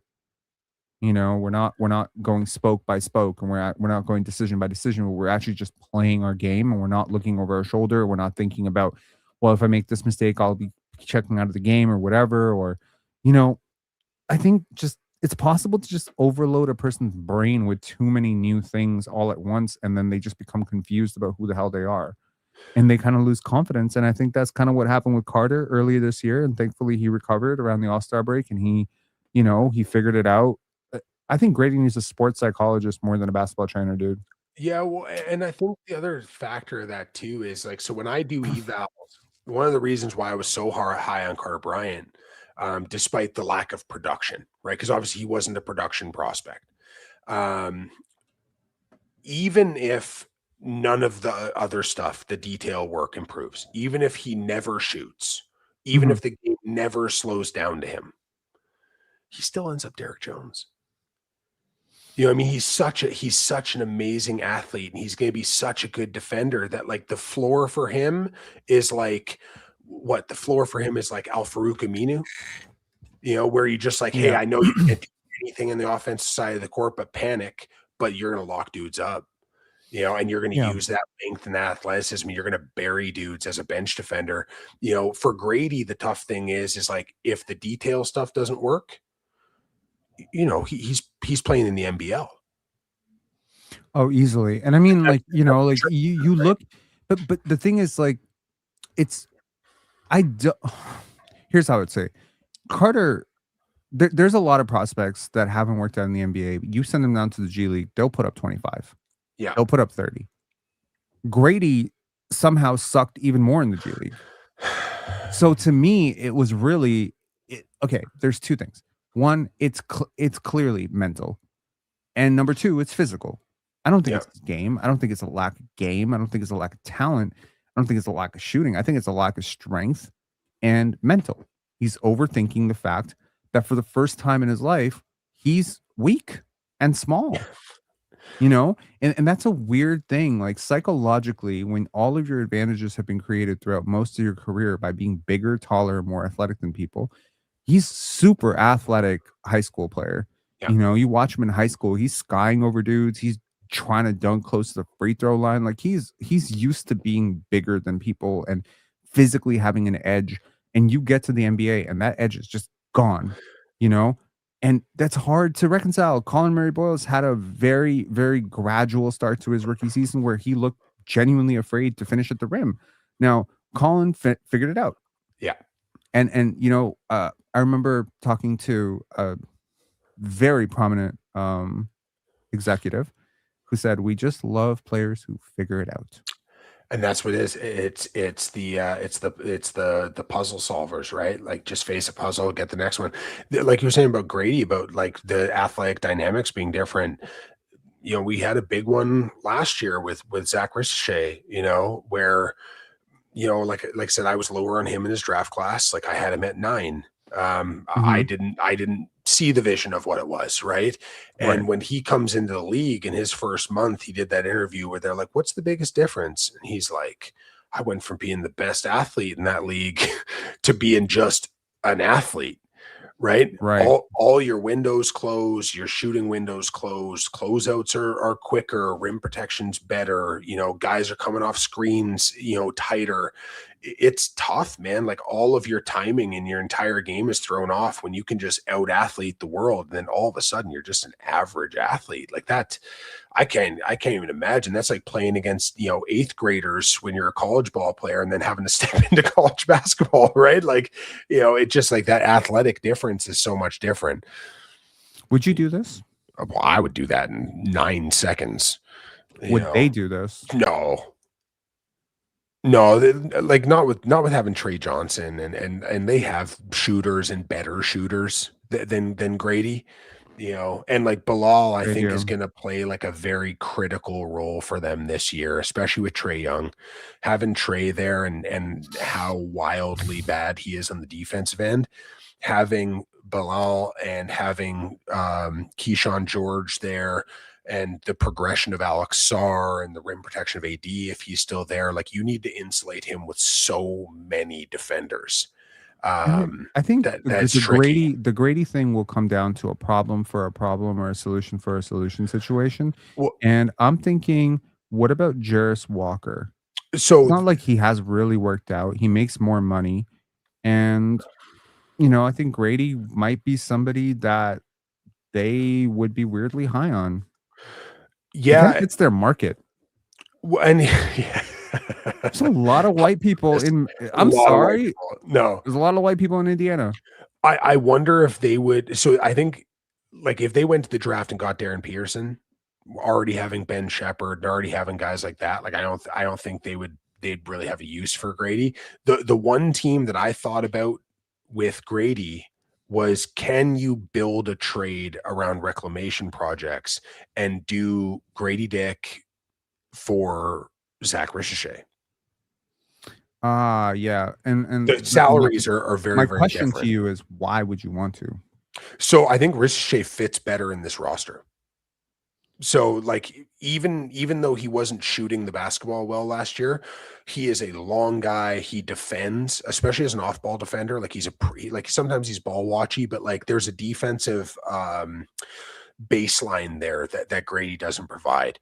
The contract is higher, like no question. Like his deal next year is actually a bit ugly because him being 1-1. Um, Mhm. so like there's what I think. Oh, you're still in 2026. Because Grady this upcoming year is 7.1. I think Ricochet is Okay. 13 and change. But like, so you'd have to broker that deal where you could even bring in a third team that can take some additional salary.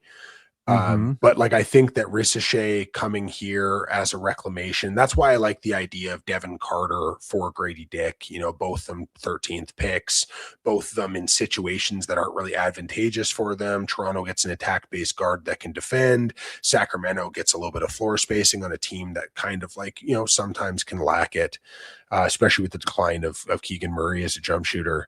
So Mhm. like that's what I was looking for, was like the idea of, can we trade Grady to a team who has a reclamation project that would just like a fresh start, more or less. I think this, like, from an optics perspective, would be so horrifying because you're trading a former first overall pick who hasn't worked out for a former 13th overall pick that hasn't worked out. It just seems kinda crazy.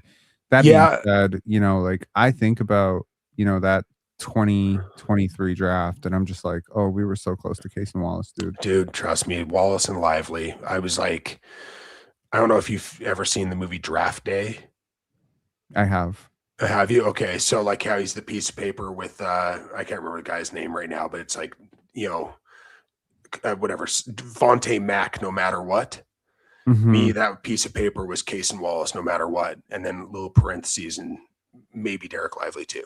So when they end up going just before Dick, I had a tier break and a massive tier break where after those two players, I really like after the first 12 that were selected, it was a massive gully till the next player of value. So Is there any chance to do a deal like this if you added a pick? so there's actually ways that I like this deal. So Toronto Have you fans are tried gonna to make this deal? yeah, so Toronto fans are going to hate this. The one thing I really like about this deal is I don't particularly like Buddy Hield, but he only has 3 million guaranteed on his contract. So you can actually, if you buy him out of the 3 million for this year, Mhm. it actually voids the next year of the deal. So his is kind of like the Duncan Robinson contract where it's staggered with guarantees each season. So you can buy him out for 3 million. So you get essentially this deal, you get a little bit of cap savings, like 6 million off. Um, and I think you Raw totally Milk said trade CMB for Knipple. I think Cheap Seats is going to lose his mind on that one. like Charlotte would never move him. You know what I mean? I love Colin Murray Boyles. Like I love him. Like I would hate that deal personally. Not even hate because I really like Con Knipple as a player. Again, I'm a Duke fan. Charlotte would never do it. Like they would just never do it. Like he fits so perfectly with what they're doing. He was such like he was the metronome of their offense this year, He right? really was. Everybody else did a lot of other stuff, but he was just so consistent, understood space and understand connective passing. A better defender than you'd think too. He was a neutral defender this year. Also, like the perfect Scottie Barnes teammate, if I'm being honest. Mhm. Like a guard, a big wing guard screener. Yeah, who can play a little bit on ball. Like I said, Con Knipple, the comp for me was Desmond Bain. Like he just reminded me so much of Desmond Bain. You know, neither guy overly athletic. Not shorter arms. People questioned whether or not they had enough verticality and pop to be able to play the two on either side of the court. So people question the ball skills and everything else. Like and those are two players I really like. But I don't think they go Right. for it. But this deal I'd go for, but I'm also very, very low on the two players that you're trading away. And I like the That is cap savings. You true. save about 13 million bucks there. I mean, RJ Barrett kind of fits in with what they want to do. Dribble, pass, shoot, guard. I mean, dribble, pass, dribble. He can dribble. Okay. He can't There's a dribble, he little can't pass, he can't shoot. Okay. The guys who like to shoot, okay, fuck. Like, I mean, they got CJ McCollum. free agent. He's off the books. Yeah. Hopefully they can get it back for cheap. Jalen Johnson. To me, Jalen Johnson and RJ Barrett are very similar players. That's the problem is you'd have Jalen Johnson and RJ Barrett. And even like, I know people don't think of Dyson Daniels as an offensive player, but the one thing that Dyson Daniels is good at as an offensive player is getting downhill, attacking, collapsing defense, touching paint, kicking out. So his draw and kick game is really effective. And the problem is now you have Barrett, Johnson, Dyson Daniels all playing in the same space, right? Yeah. And even Nickeil Alexander-Walker to an extent, I know he really expanded his game this year shooting the three, but even then he's another like draw and kick guy. So it's just like there's a lot of draw and kick on that team. There is. And Ansi Soleil is actually really good. So I don't expect him to be this stupid. So we're just gonna move off this. Yeah. I mean, I have no idea how low they are. I wish there was a way for like if for just like a one-off deal, like something that's smaller, if Memphis is going to either hold on to Ja or deal Ja and then draft one of the point guards, they have 95 million point guards in their team. I would love to see a way where the Raptors could buy cheap on, like, obviously Ty Jerome would be nice. I love Cam Spencer. I was huge on Cam Spencer in his draft year. Right. But even Scottie Pippen Jr. being able to come in and being that kind of like reliable vet, they've got a lot of fun guards that you can kind of pick up for on the cheap. So that was one that I also looked at with Dick and going, well, they have cap space. Could we move them a shooter for a reclamation project or somebody they're just trying to move off of more or less? I think one trade that we did not explore. So if you wouldn't mind being Chicago, indulge me for a second here. Oh, finally, they have a smart leader for the first time in a decade. Yeah. Okay. So the Chicago Bulls I would like to give you. Okay, so first of all, let's figure out what I need off your book. I'm gonna take. You're gonna Wait, go wait, Pat wait, wait, wait. Williams. Hold on. Let me make sure that I'm on 2026 salary, 2027. Okay, so let's see, Toronto and Chicago. Okay, so let's figure this out. Okay, I'm the Raptors. Okay, I'm gonna give you Jakob Pertl You're- and yeah. RJ Barrett. Oh, okay. Star, Okay, star, you're going a different direction than I went with this trade. Okay, cool. good. Okay, and I will take back Patrick Williams, Okay. Jalen Smith, Rob Dillingham. Fuck. Yeah, not close on the money. 6 million. Isaac Okoro. Now you, yeah. Okay. So I'm taking back really shit money in 3 kind of players, and you're taking back 2 way better players. This reminds me of a deal that the Raptors actually made with the Chicago Bulls for Jalen Rose and Donovan Marshall, where you take back a whole bunch of role players who do nothing. It's also very Rudy Gay trade-esque, right? Where you're just getting a whole bunch of flyers who might fit into something. Yep. Would you do this as the Bulls? I'm giving you a transition athlete to pair As with the Bulls, Noah yes. Sengun. You would do this as the Bulls. As the Bulls, I would, because I actually like the fit with RJ and Giddey. It lets you focus on Bozelis, who's like very niche, right? Like there's a lot of systems he wouldn't work in. He works really well there as a transition player. Essengay can, like I said, you can run Mattis as the 4, you can run Essengay as the 3. And then Yak gives them a big bodied center that they really haven't had. And then you can go out and you can draft Amara or whoever to play his understudy. So neither guy has to get too much in terms of the minutes. You clear your books, like a little. And if you're the Raptors, you're totally clearing your books. Isaac Okoro is an expiring contract. Jalen Smith, expiring contract. Yeah. Patrick Williams, rehab. And Rob Dillingham, rehab. You're okay. So you're trading 2 starters who produced for 4 non-starters who bench. What you do is you clear out a starting spot for CMB. You're probably starting Jalen Smith. So your starting lineup. Okay, so let's just see if we go with your draft and this trade. Here's our roster. And there's no picks involved here. Our roster is at point guard, Emmanuel Quickley. At shooting guard, Scottie Barnes. At small forward, Brandon Ingram. At power forward, Colin Murray Boyles. At center, Jalen Smith. Okay. Our depth is Jacoby, Patrick Williams, Isaac Okoro, Rob Dillingham, Jamal Shed, Christian Anderson, Cameron Carr. I feel like we're a fun team. Yeah, fun and frustrating. Frustrating, yes. Fun, fast, and frustrating. The 3 Fs. Okay, but hey, Rob Dillingham is talented. If he actually could figure out how to play basketball on the defensive end and survive, maybe there's something there. If there's not, he's an expiring contract next year. I feel like you parlay expirings, and here's the beautiful part about this. I feel like if Jalen Smith and Isaac Okoro really just pop for you in any meaningful way, like if you're just able to use them serviceably as rotation pigs, you can always package them at the deadline for a player who makes significantly more money than them. Also, what does this do for your actual cap sheet here?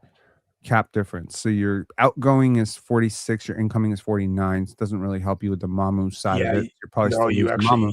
Do you go over first apron there? I don't think you do. You're just under. So you'd only have a little head math. You've only have about, you could either use your biannual or you could go up to maybe 7 million on the MLE. Mm-hmm. So it does kind of gut your flexibility. That's the only thing I don't love is you're really small now. because like Jalen Smith is like very 11. undersized. Yeah, no, 6'9" draft. What? Yeah, he Yeah, was six. long arms. Yeah, he does have long arms. He's I think he's 7'3" wingspan. But yeah, Jalen Smith only measured at 6'9" and a quarter or whatever his draft year, I think. But yeah, you're undersized. Like he's a hybrid 4'5", He measured right? 6'10" in shoes. Okay, In shoes, so 6'10" with a 6'8", 7. 6'8" and 3/4. Yeah. Yeah. So he's Scottie's size. Scottie 6'8". With shoes, he's 6'9". We're measuring with shoes. So in shoes, he's an inch taller than Scottie. Yeah. I think, is he more positionally switchable than Jakob Poeltl at this point? Oh, absolutely. I really like Jalen Smith as a whole. It's just like now you just don't have that big body, and I don't think Jalen Smith is better than Colin Murray-Boyles is in that role. But can they play together? To an extent, Like I think Jalen, the one knock that I have on Jalen Smith is like there's a lot of processing stuff, right? Like he's sure. he's a very athletic defender. He shoots it pretty well. There's a lot of like deadhead plays where it's like, oh, you just completely blew that rotation, missing basic tags, like getting up to the level and then forgetting about your man, on pick and roll, like there's just little stuff like that, or like getting lost in offensive sets. So like putting him in a motion set, I don't love as much, but like I really like the player. That was my comp for Deron Holmes when Deron Holmes came in. One of the reasons why I liked Deron Holmes was like the Jalen Smith versatility, right? I think we saved money actually. This was the Bulls at -3 million. We saved money. We're up 3 million. You saved here. 3. Okay, so you still have you'd still have around 10 million then, somewhere in that range, 10 million. Yeah, so we might even be able to bring Mamu back. Just keeps you small.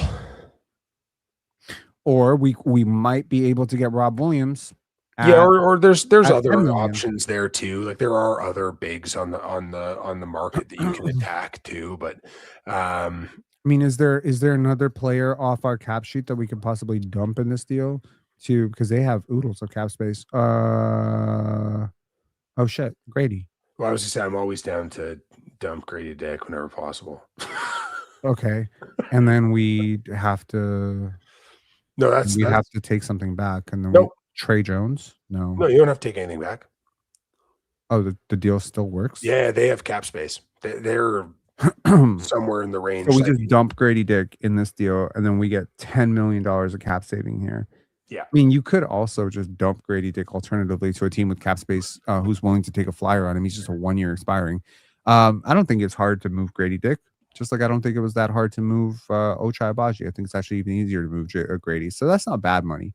So here I'm looking at this, like I know a lot of people are going to look at this and be like, but RJ Barrett scored 24 points per game for you in the playoffs. I really genuinely don't care about that. Like to me, the fact that he had to do that is possibly one of the reasons you lost, because he couldn't guard the post. You were so defensively deprived with him on the court that you had to guard Jared Allen. And the minute Jared Allen figured out that RJ Barrett couldn't guard him, it was game over for the Raptors in Game 7. Now, the devil's advocate to that is, with the minutes that RJ played, have you replaced it with defensive impact? Patrick Williams is a way better defender than him. But like Patrick, like that's a hard player to put on the basketball court right now. Like that's I call him a 2K player, where like you look at it and you're like, oh man, he's got a good athleticism scores and he's got good size and he's strong and shit. He's 38% from 3 in his career.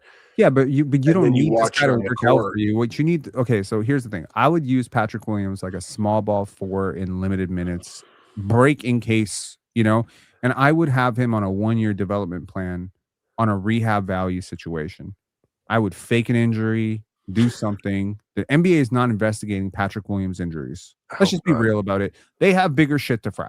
Okay. Yeah. So I am on a 1 year, teach Patrick Williams how to play basketball, bring Rob Dillingham in while we're at it, teach them both how to play basketball while we're at it. I don't need him to work out. You know who I need to work out? Cam Carr. That's who I need to work out. Okay? But then are you giving up? Like I said, neither you nor I are super high on RJ Barrett. But right now there is a marketplace where you could get some level of asset. So the question is, you're using RJ to to dump get the rid of Pirtle to get rid of contract, Pirtle without here's the but okay, you're so taking the Williams contract back, which is marginally better than the Pirtle contract. significantly better than the Pirtle Well, contract. not because It's because shorter, he's younger. so the Pirtle contract is kind of a fake 4-year though, because that last year only has 5 million guaranteed. So 29-30 or whatever it is only has 5 million guaranteed. So like that last year is not a true 27, it's a 5 or 27. Yeah. No, I got you. But Jakob Pertl is a 30 plus, like from an optics perspective, Jakob is a 30 plus year old center. Yeah. Whose best rim protecting days are 3 years ago. Mm-hmm. His best season is 2 years ago, and he has back issues. And his contract extension that is super bad has not kicked in yet. There's a prominent, emerging big in Toronto who needs his minutes in Colin Murray-Boyles. I think this opens up. If you keep Jakob on this thing, it is like an addition by subtraction, distraction situation here where you're constantly sucking away minutes. And I understand that you probably need to find a better player than Jakob Poeltl at some point to fill those minutes, but this organization has some weird loyalty to him where they're just going to have to keep playing him because they've paid him. So it's almost like he's been paid to play, and now he's playing because he was paid. It's a it's a chicken and egg situation. And at this point, let's just be honest. If Jakob Poeltl was a $5 million player, I don't think he's starting in the playoffs. No, it was so obvious Colin Murray-Boyles was the better matchup. But because you've paid him into the 100 million extension range, you can't bench him. So it's almost like you're removing the distraction from the situation, and the situation is, of course, of your own doing. RJ Barrett again, it's like the hometown kid. You know what it is? Moneyball. Pena. Hatterberg, Pena. It's the same fucking thing. You're just taking it off the table. It's the Rudy Gay situation all over again. And that's, people always dismiss Rudy Gay. Rudy Gay was a fine player. He's a perfectly fine player. He was massively over leveraged in Toronto. Yeah. Had he been used how he was used in Memphis and perhaps later on a better version of what he was doing in Sacramento, he could have been fine. If he'd bought in, he was probably a better defender. He was definitely a better defender than DeMar DeRozan. If he'd bought into that end, he was a higher income, he was a higher outcome prospect. The problem is, as a first option, he was just massively over leveraged, and you just couldn't bump him out of that spot.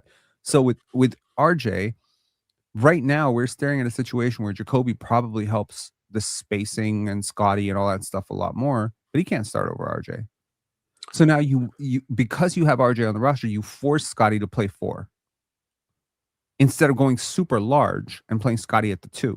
Patrick Williams does not come with this problem because I have no obligation to start him. But you do have the obligation to pay him. And the question is diminished Pirtle better to have than non-existent Patrick Williams? I think they're both bad. If I could do this deal without Pirtle and without Williams, I would still probably think about doing it. But then I would demand actual. You know what? I would do this deal without Patrick Williams and without Pirtle. Just to clear some book? I probably wouldn't. Well, like if I'm Chicago, I do. Because what did we run out of? We had to play AJ Lawson. There's no way in hell you think AJ Lawson's a better player than Isaac Okoro right now, do you?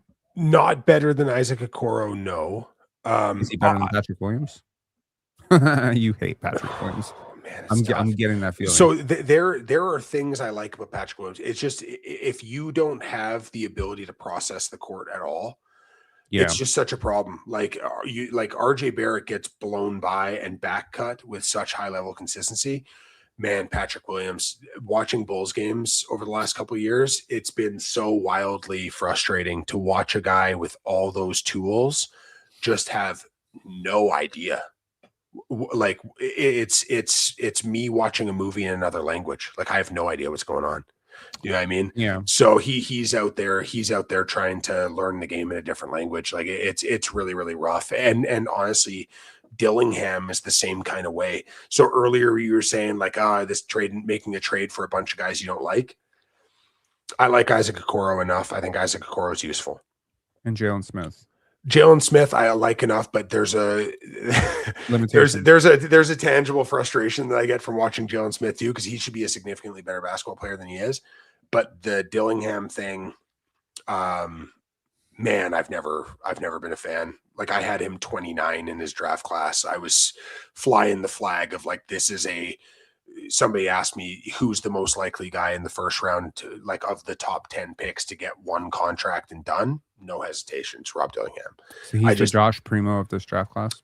Yeah, but without having to be a creep to not get the contract back. Right. So, like the Dillingham thing's never going to interest me. And like the conspiracy theory would be that Josh Primo exposed himself so that he wouldn't have to confess to being a terrible basketball player. Maybe, yeah, maybe he would just get to go through his entire life and just be like, hey, I would have made it as an NBA basketball player, but I exposed myself to a therapist, and that's why I didn't make it. You know what I mean? Like, people, his version of the 5D chess, right? It's his version of the Jaden Ivey, the Pistons are not going to matter on Judgment Day situation. Yeah, that's and the Bulls have both of them. Dude, it's crazy. Like I said, Gradey Dick is going to fit right in. Okay, Gradey Dick is going to fit right in with the Chicago Bulls. There's going to be a whole bunch of lottery picks that have not worked out, and Josh Giddey is going to try to corral them all together. And Noah Senge is well on his way, and Montas Buzelis needs to be protected at all costs, somehow from this shit show. Like, I don't know, man. Like, I think here's where I land on this. I think that Jakob Poeltl's contract optics could get worse. I agree, and this is why I figured the best way to deal with Poeltl to mitigate how bad that deal is is you make the team getting the biggest prize in the land accept that as part of the deal. And that's why, because you can, if you're getting Giannis, you can accept the fact that you're gonna have to eat some Jakob Poeltl money. So I'll leave it to the chat. I mean, we've been here for almost 3 hours. This is crazy. This is a 3-hour trade show, which is amazing. Yeah. I'll leave it to the chat to decide which deal they prefer, or if any. You can write in the comments. That'll definitely help the algorithm. Do you prefer the 5-team trade?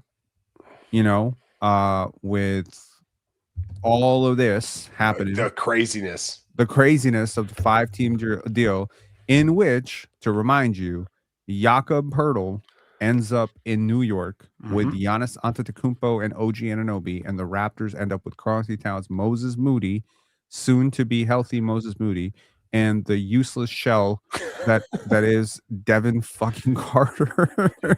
Cannot stand this guy. Oh, I love him. I know you do. Okay, fine. Let's the rehab project known as Devin Carter. Okay, or do you prefer this deal where the Raptors essentially just throw 2.5 serviceable players at the Chicago Bulls and get 1.5 serviceable players back who make a lot less money? 1.25, I'll give you. It's a 0.75 and a 0.5, I think. Right. Also, I'll just mention this. I think we end up with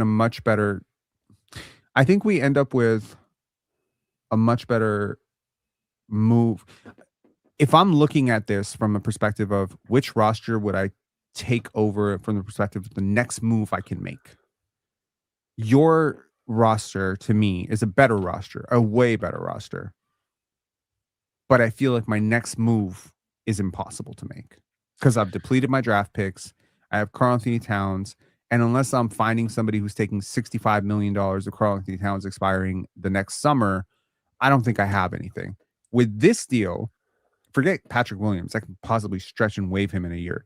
Yep. Isaac Okoro and Jalen Smith and most of my draft picks intact, I feel I can still make a big move with Rob Dillingham attached to it. It's just expirings. They're all expiring. Yeah. Rob Dillingham is expiring as well. It's 3 fucking expirings. I don't have to pick up his next year's team option. No, and I pray that as the general manager of the Toronto Raptors, I would say I'm not going to be picking up his. Right. So you have what is effectively $26 million of expiring money, which is basically RJ Barrett. Unlike RJ Barrett, however, that $26 million does not need to. I mean, if we look at it just from a straight up money perspective, you're trading RJ's expiring and Grady's expiring for less expirings, like expirings that total less money, which allows you to save the $10 million, right? And then you're swapping the terrible contract, but serviceable ish older player Jakob Poeltl for the also terrible but younger, less expensive Patrick Williams, and all of this to what? Get the expirings that you don't have to play. So the Political pressure. counter I will go with Mhm. is that with mine, you don't get immediate expirings, but like Dillingham's not immediate expiring either. But what you do get is initial massive financial flexibility. And other than your young core, so Barnes, CMB, the draft picks, Shed, Jacoby Walter, in 2 years' time, you're going to have upwards of 80 million in cap space. And that's if you can't move off quickly. If you Right. were to able to get off quickly, or the year after, either way, but that Karl Anthony Towns expiring becomes a massive $63 million expiring contract. That's true. You But have you don't have other any guys. You also have so what would you be trading that $63 million expiring to? Because I mean, assuming that somebody wants it as an expiring, that would be a team that is looking to give you back bad money with picks attached, or that's it's definitely not a team that's giving you a franchise. I mean, it could be another the option. Celtics. It could be the Celtics giving you Jaylen Brown, maybe. There's another option because you didn't trade a whole lot other than imperfect pieces and diminished pieces. Even the draft picks, like presumably this team would be pretty good. Like this team would be pretty good. So you're giving up a swap. You're giving up the 29 pick or whatever top. You're giving up 2031 and you gave up 27. 2029 and 2031. Yeah. So you get, and you already gave up 2027 to get Christian Anderson. To get Christian Anderson. Which, like I said, built in kind of quickly replacement there. So you don't even need to trade Towns. If next year you're having a good season and you're competing, you ride it out. And if he wants to stay because you built something cool, then he takes a lower marginal number, which he'd have to anyways because he's getting to that age, or you let it expire and you sit there with, even after re-signing other guys, you'd still be sitting with somewhere in the range of like $35 to $40 million in cap space going into that offseason. So even if you didn't acquire assets back, you cleared your books a year earlier than you would have. You got a chance to run with a floor spacing kind of multifaceted team for 2 seasons. And now you're walking in, Towns goes out, and you've got $35 to $40 million of spending money. And those 2 draft picks that you lost, you just gained 2 on the back end anyways, because times went on 2 years, right? Yeah. I think there's like your team is way better. Your team is way better. What I'm like, obviously, like I don't like Karl Anthony Towns, and I could admit Karl Anthony Towns, Jalen Smith, this isn't close. We had very different goals. Yes, we ended up getting rid of 2 of the same players, 3 of the same players. RJ, Grady, and Jakob went out in all our trades. Yeah, but I kept Ingram and you didn't. Yeah, and in this situation, I would look at Ingram as an expiring next summer. So there's 2, plus I have all my picks. So Ingram plus expiring next summer, and then this poo-poo platter that I had. Like I would look at it as I have Scottie and CMB. I'm not completely sure what CMB is yet, but I can hypothesize. I'm not completely sure what Scottie is yet, but I can hypothesize. I probably give myself 2 outs or 2 swings at De'Aaron Fox, Jaylen Brown, Devin Booker, whatever the hell you think, Franz Wagner, whatever, Jalen Suggs, whatever it is. And then 3 years or 2 years from now, I have the same opportunity with quickly. So it's 1, 2, 3, where every single year I have basically $29 to $39 million, something in that range, as an expiring to kick off my books and take money that I prefer. Again, the theory of expirings, yeah, if it's available and if some other team out there is having their own little Jakob Poeltl freak out, where I see a player that's like, okay, this is a 30% upgrade on the player that I have on my roster, but he makes maybe an uncomfortable amount. Well, guess what? I don't see the point of pre-agency with the Raptors. This is the stupidest strategy in the history of the world. Like, we keep doing this stupid thing where we take distressed assets, right? We take a distressed asset that's about to be expiring, and then we bring them into our team. We pay usually a first-round pick. We've done it so many times. I think we talked about this before.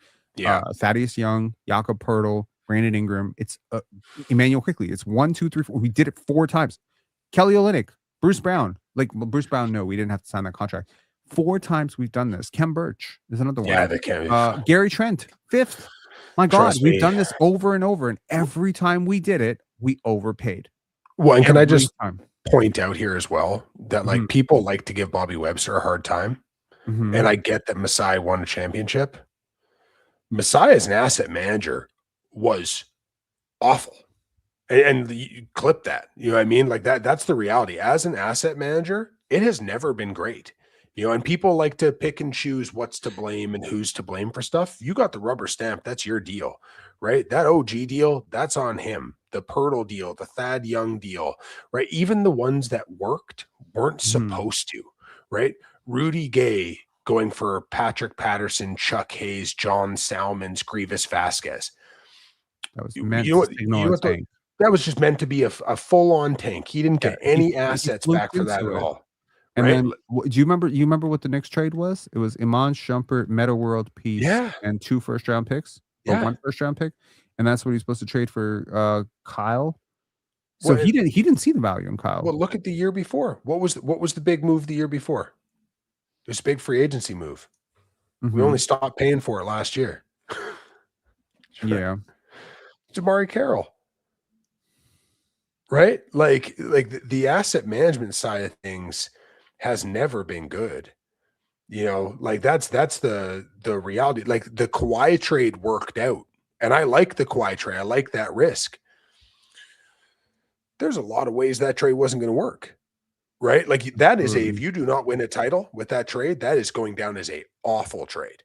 You know what I mean? Like do you know why they wanted to make that trade? I heard from somebody close to the Raptors organization after they signed that DeMar DeRozan trade, and this was, I want to say the summer they signed it, and they were saying they regretted it before the ink dried on that day. No shit. And then he went to the podium after the Raptors got bounced and said, if we had LeBron, we would have won too. Yeah. And I think it was at that moment that someone like Masai made that decision in his own mind of like, we have to actually explore the idea of trading him. He was, I believe, shopped that summer for the pick that could have been Shai Gilgeous-Alexander. Yeah, I know. They're trying to get Shai. Well, Shai was the guy that they wanted, you know, but it's tough because that was the year, I guess they would have been. So they were trying to dump him for so what people don't realize, and this is something that I think I wish more people did realize, is as much as they were trying to trade for Kawhi Leonard, they were trying to dump DeMar's contract. Well, and that's why they got a guy coming off a 9-game season, right? You know, at the end and still got another asset back with it, right? Like this was like a depressed asset, right? Like that's the reality. It was the right guy, and you rolled the dice on the right dude. Where if it clicks, like that's Kawhi fucking Leonard. You know what I mean? Mm-hmm. But I remember post trade. I remember listening to Brian Windhorst. You know what I mean? I remember listening to like those dudes. You know, nobody was saying what a stroke of genius this trade was. People were kind of like, you know, lukewarm at best. Like I said, I loved it. I was never big on DeMar though, right? But that's a tough one. You look at the Marc Gasol trade. Man, there was a lot of people that didn't like the Marc Gasol trade. Jonas is the future. You know what I mean? You know, like look at his stats. Look at Marc Gasol's stats. The stats are not great. And it's like, yeah, no, you're right. But like, go look at Joel Embiid's stats against him for their careers, right? Like, there's a method to the madness of this. There's such a pick deficit that went out, and people don't realize the Raptors, for them to be good right now, is absolutely insane. Think about the number of picks that went out. Jakob Poeltl was a lottery pick. Yeah. You traded him before the rookie contract expired. DeLon Wright was the 20th overall pick. You traded him out before his rookie contract expired. Ultimately, before you had to extend them, you added a pick to every one of those trades. Yeah. Just one, but still, that's 2 first-round picks that went out in one. One was the Memphis trade, and then one was the San Antonio trade. Then you traded a first to get Jakob Poeltl. Then you traded a first to to get Thad Young. So there's like, how many first-round picks? We're just talking just straight up. We also dumped a pick to get off of DeMar Carroll. So you're right. Like, the Masai asset management has very much been buoyed, or the image of it has been buoyed by charisma, image, and the fact that he nailed so many of those draft picks.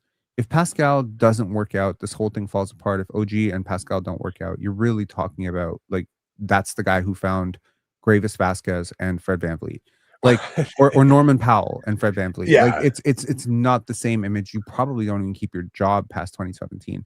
So it's really like, again, I made a live once. I remember it was like, what have you done for me lately, Masai Ujiri? And it was an open criticism of who was a guy who was probably my favorite executive of all time.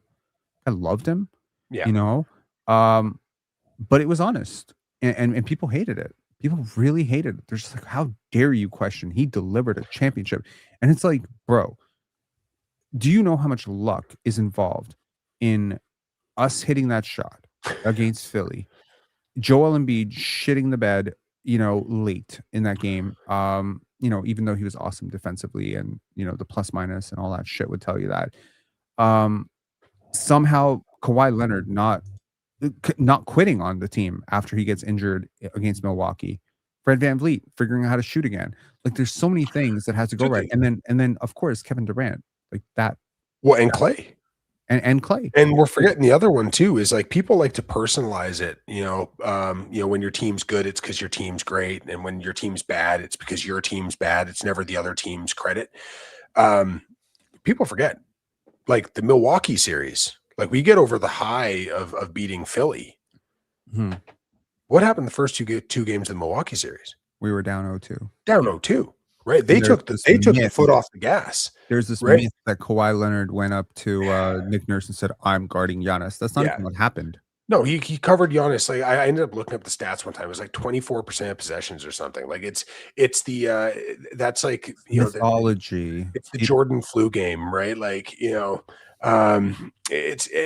goes into the mythology of the sport. That's not what happened in that series.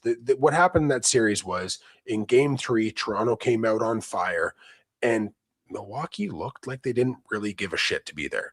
They came out, they were flat. Toronto scraped by that win. Game 4 was a little bit more competitive. And then all of a sudden, the series has flipped, right? One team's in rhythm, one's not. Because people also forget, going into the playoffs, who were the 2 favorites in the Eastern Conference that year?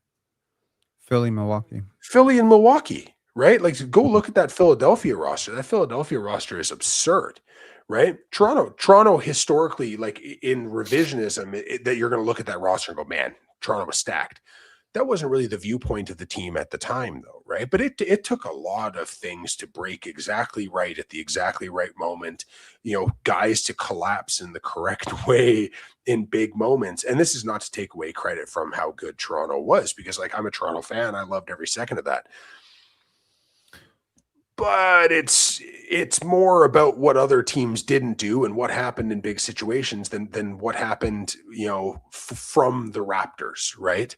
So it's tricky, man. But, like, dealing that many picks, like, people think about it this way too. What number was the pick we traded for Poeltl? It was 8. It was Rob Dillingham. Number 8 pick. What number was the pick we traded for Thaddeus Young? Now, I know there was a swap. We got 30. 20. We got 33.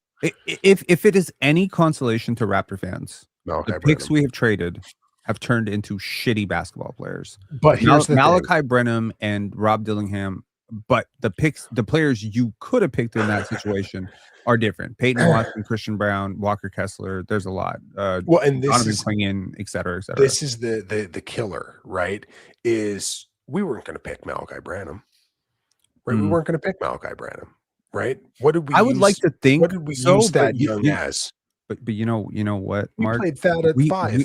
We don't know if they would have picked Christian Koloko at 20. So this is something that like I've heard them say before, is that they had Koloko ahead of everybody else that was on the board at that time. It's like, first of all, you made that trade in February. Let's not pretend that you knew where Christian Koloko was going to fall after draft cycle and March Madness and everything else, right? So like, stop. Like, and the other side of it is, if you watched college basketball as a casual fan, and I liked Christian Koloko, but if you as an evaluator had Christian Koloko, not even knowing what we know now, but at the time, if you had Koloko ahead of Walker Kessler, you shouldn't have a job, right? Like that's just the reality of it, right? You know who had Christian Koloko above? Did you have him ahead?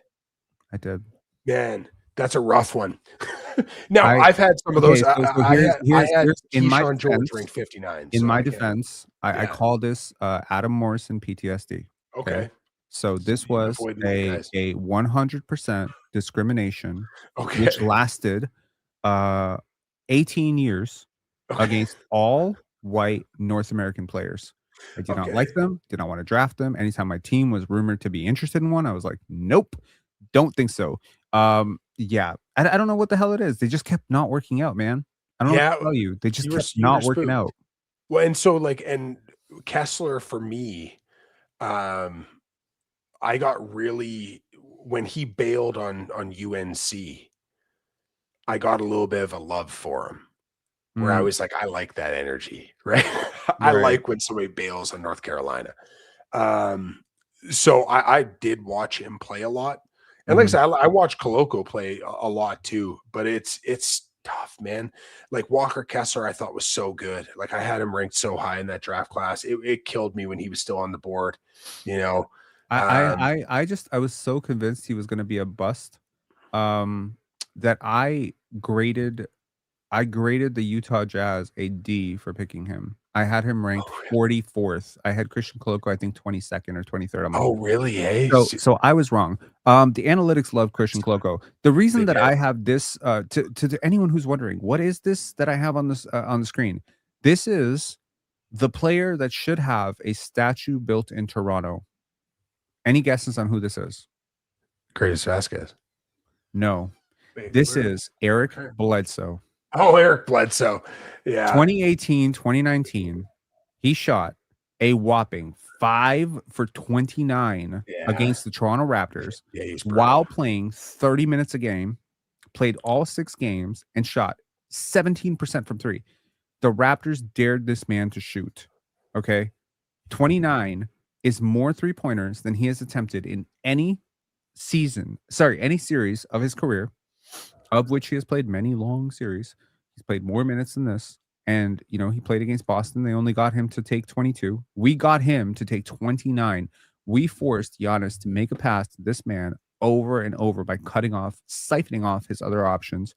And this is where I think OKC could actually give all-time teams a lot of, you know, pain, because they can siphon off your options. 100%. And the Raptors defense, not just Kawhi, but Marc Gasol, Kawhi, everybody, Danny, Serge, anyone who played, Fred, all of them, they were all like, hey, Giannis, one option on the court.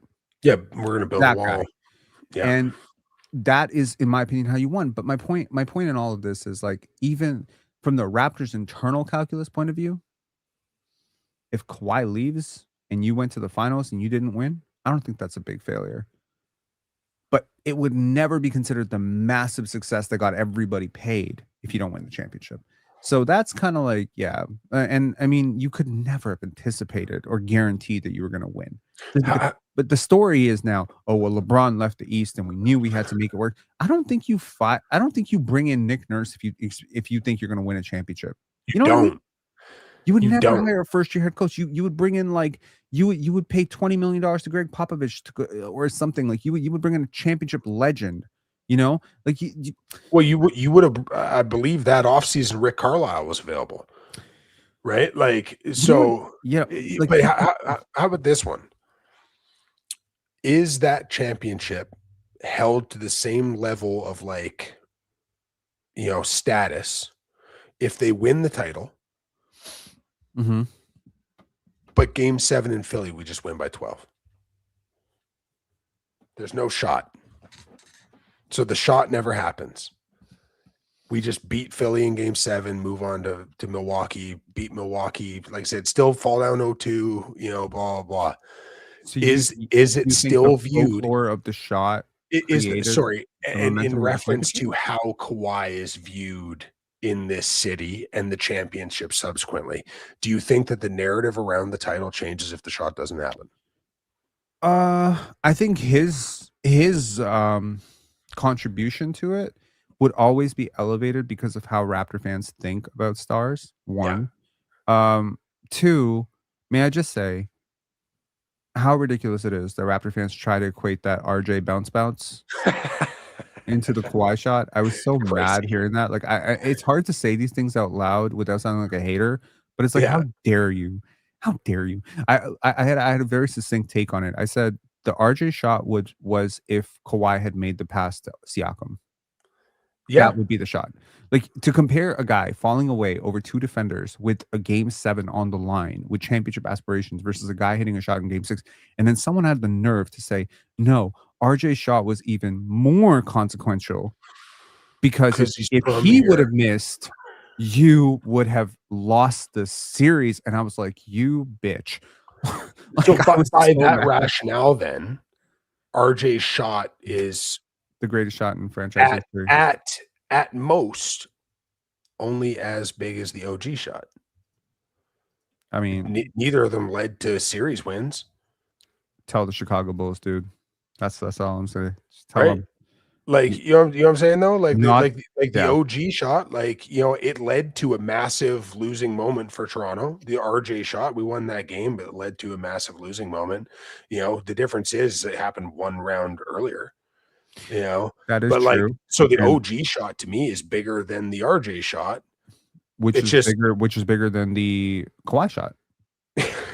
Like, or really, Kawhi just that bounce is just really the third biggest shot in Raptors history behind the RJ shot and the OG shot, which honestly should be the Kyle over Taco Fall pass, but okay, whatever. And ironically, in both cases, like, it is Kyle making the pass, it's Scottie making the pass. How poetic is that, right? Do you want to hear an even bigger hot take? Oh God, okay. I don't know how much hotter these takes can get, man. This one's gonna piss off Raptors fans for sure. Okay. The biggest shot in Toronto Raptors history wasn't taken by a Toronto Raptor. Who was it taken by? It's the LeBron James bank shot. Over OG because we had that levity moment of taking the lead. If we get through LeBron James and get to the next level by beating LeBron, and that's what was going through people's brains, right? And then LeBron James bank shot to end it. That's the biggest shot in Raptors history. That changed the entire format of that franchise, because what ended up happening the next year? Yeah, they broke up the band. That shot literally ended that group of Raptors, right? That shot ended the era. That shot forced them to go and do the Kawhi trade and do the Gasol trade, and they had to step up and take it to a different level. The biggest shot in Toronto Raptors history was against the Raptors, not for them. I think so if we're not counting shots made or missed, I think the biggest shot in Raptors history was okay. I can't even go that far as to say big. One of the biggest shots in Raptors history was the one Vince didn't. Yeah, dude, I thought about that one too. Yeah. The only thing is that was in the second round. It was, but Milwaukee was in the third round. So once again, very interesting that you had that same pathway of Philly and then Milwaukee. I think if you beat Milwaukee, you're going right to the finals, and you got the Lakers right there. And it's like, instead of Allen Iverson, it's Vince Carter who's the finalist. Like, do you realize how much bank and equity he has with the Raptors fan base? Like, you change the entire course of Raptors history if he makes that shot. So it's like, to me, that is the biggest shot because he's okay. This is going to be a hot take. He's the best talent you've ever had in this city at that moment. At that moment in 2000, 2001, there's no chance in hell. And again, like you have a chance here with Scottie to do something of that sort, but like, you know, Vince was like arguably like a top 4, top 5 player at the absolute apex of his powers in 2001. And it's like the injuries just completely, derailed it. But He was man, without question a top 10 player. Like if people want to debate 4th, 5th, 6th, whatever, without question, he was a top 10 would you player. believe me if I told you in 2001 that he led the entire league in value over replacement? Yeah, no, that's again not shocking. I think that there's at that time the interpretation of who would be the best players in the world was like quite clear, right? But Like he was considered better than Kobe in 2001. yeah, and I wouldn't even say Kobe in that conversation, right? You It just was look at Shaq, Kevin Shaq Garnett, Tim at that, Duncan. yeah, and then you're- after that, I think you get into murky waters because you start thinking about Allen Iverson and Vince Carter. so Who's 01, better? 01, you'd also be looking at would that have been the year after he moved?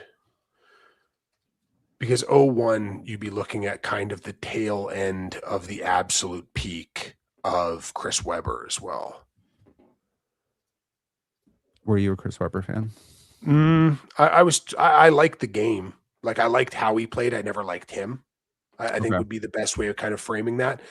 I feel like we're egregiously missing somebody here.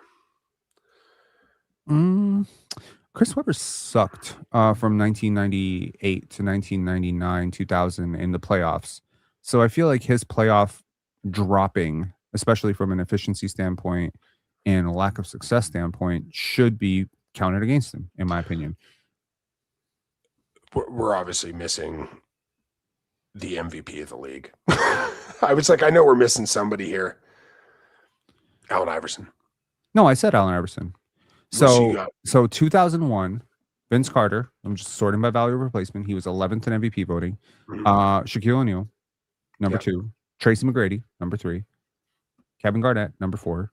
Number 32 doesn't count. Allen Iverson, Ray Allen, Dirk Nowitzki, Jerry Stackhouse. Jerry Stackhouse was not in this fucking conversation. Tim Duncan was right there. So I mean, first Duncan team played All-NBA. 82 games, dude. Duncan played 82 games. He played more minutes than Vince. Do people realize? Okay, I understand VORP is not the holy grail of basketball, and I understand that Vince was not better than Shaq at this moment. But beyond Shaq and Garnett, I really have a hard time saying that Vince Carter was not like a top 5 player in the league. It's argue tough Jason because Kidd. It's what you want to value. So like Duncan, just in terms of dual impact, like Duncan's better. Who was Vince's second best player here? Antonio Davis? I was going to say Antonio Davis. I guess would that be give me Wally Zerbiak over Antonio Davis. Even at that stage, give me Kobe Bryant. Give me Kobe Bryant over Antonio Davis. Like, give me Phil Jackson over Lenny Wilkins. Like, I feel like Vince was. You know what it is? Everybody gets credit the year after they do the big thing. Everybody gets credit the year after they do the big thing. And the big thing was Vince did it for 1 year, and then the next year it just didn't happen. But I feel like if he had done it for one, like, dude, we were in Michael Jordan conversations for a minute. It was literally a minute, but like you were right there. Which, like, I always thought that was a bit absurd. You know what I mean? Like, I thought Vince was great. You know what I mean? But like, I bought into it. I was a child. Yeah, so like I was like a I said, like 14-year-old child that was I like, thought you know he what? was I thought he was great, but like 6'6", North Carolina, Michael Jordan. Same thing. That Raptors team wasn't star-studded, but that Raptors roster was actually pretty fucking good. I'm not gonna lie. This is a good defensive team. I mean, dude, that's what I was just about to say is like part of that VORP standing is the fact that like he didn't have to defend and everyone else had to defend. Nobody else averaged more than 11 shots a game. So he just shot all the shots. Like, yeah, but he was like also pretty efficient. Like 55% true shooting is higher than Tracy McGrady, Kevin Garnett, Allen Iverson. It's lower than Ray Allen, but also, like, let's be real. Higher than Steve Francis, higher than Jerry Stackhouse, higher than John. Oh, not higher than John Stockton. Higher than Chris Webber. Higher than Tim Duncan. It was. How are we higher than Tim Duncan in terms of efficiency, and we are a freaking wing who takes a ton of threes? Well, that's so because he had like just a wildly efficient 3-point shooting season. Like he was 41% from 3 that year, and Duncan misses free throws. So like that's going to be the kick there. But like I'm in these conversations, I'm always going to choose the player who does more of the things, right? Duncan, just out of this world impact everywhere. I would give court, Duncan especially defensively. Shaquille O'Neal, obviously in 01. Like that's Kevin Garnett, Duncan, and Shaq. 100%. Jason Kidd, man. Dude, Jason Kidd was absurd at that point in his career. I was I was watching him religiously. I had a Jason Kidd jersey. Dude, I love Jason Kidd. This is actually one of the things that kills me. I love Jason. I think Jason Kidd's like the most underrated point guard in the all-time great point guard conversation. Him and Gary Payton. But god damn it, is he a bad basketball coach? Like when he started coaching, I was like, man, Jason Kidd's gonna be so innovative. Mm-hmm. Man, I don't know if there's I watched Chauncey Billups coach in the NBA, and I don't know if there was a worse coach at X's and O's than either of those two. It's wild. You got two of the best guards ever, and neither one of them can draw an out of bounds play. You know, like your entire offensive system as Jason Kidd is, hey, best player on the team, just isolate and dribble 25 times, then shoot it. You know, it's wild, man. And you saw him do it with Cooper Flagg this year. Like, did you hear the report that like before Masai was hired, Jason Kidd was trying to leverage to get the presidency role and stuff? That's like, are you kidding me? Dude, they got to move on from him. You know what I mean? And you just brought in a GM, smart ass GM, a GM I really, really like. Right, a guy that I've loved his work for a long time. And Mike Schmitz is really, really, really good. You know, he was with Draft Express for forever, like Giovanni and those guys. I remember. You know, and then goes to ESPN. You know, like I tell you, for a dude like me, like he is like the career arc that I dream of. Right, do online talent evaluations for a bunch of years, move to a network to do talent evaluations, get an AGM role, and then get your GM title. Like that's the, you know, you can feel me on that. That's the dream arc, right? So is he going to want as a evaluation guy? Is he going to want Jason Kidd, who wanted Masai's job, to be the guy making decisions with the evaluations? I just don't see it. I think they boot him. I think they look for the exit, and I think they go out and they bring in. Hire him? Would I hire him? Jason Kidd? No. Unless he has a time machine and I can hire him to be our point guard. Like then, yeah. But as a head coach, no, I wouldn't hire him as a head coach, an AGM, a GM, a president, a team janitor, play-by-play commentator. You know, team janitor. Geez, yeah, that's disrespectful. Yeah, I mean, I get it. Like, but you know, with the archetype of big wings who were given an opportunity to flourish under him and see the game the way he sees the game. Yeah. Giannis, Cooper Flagg, I love the 1-year development.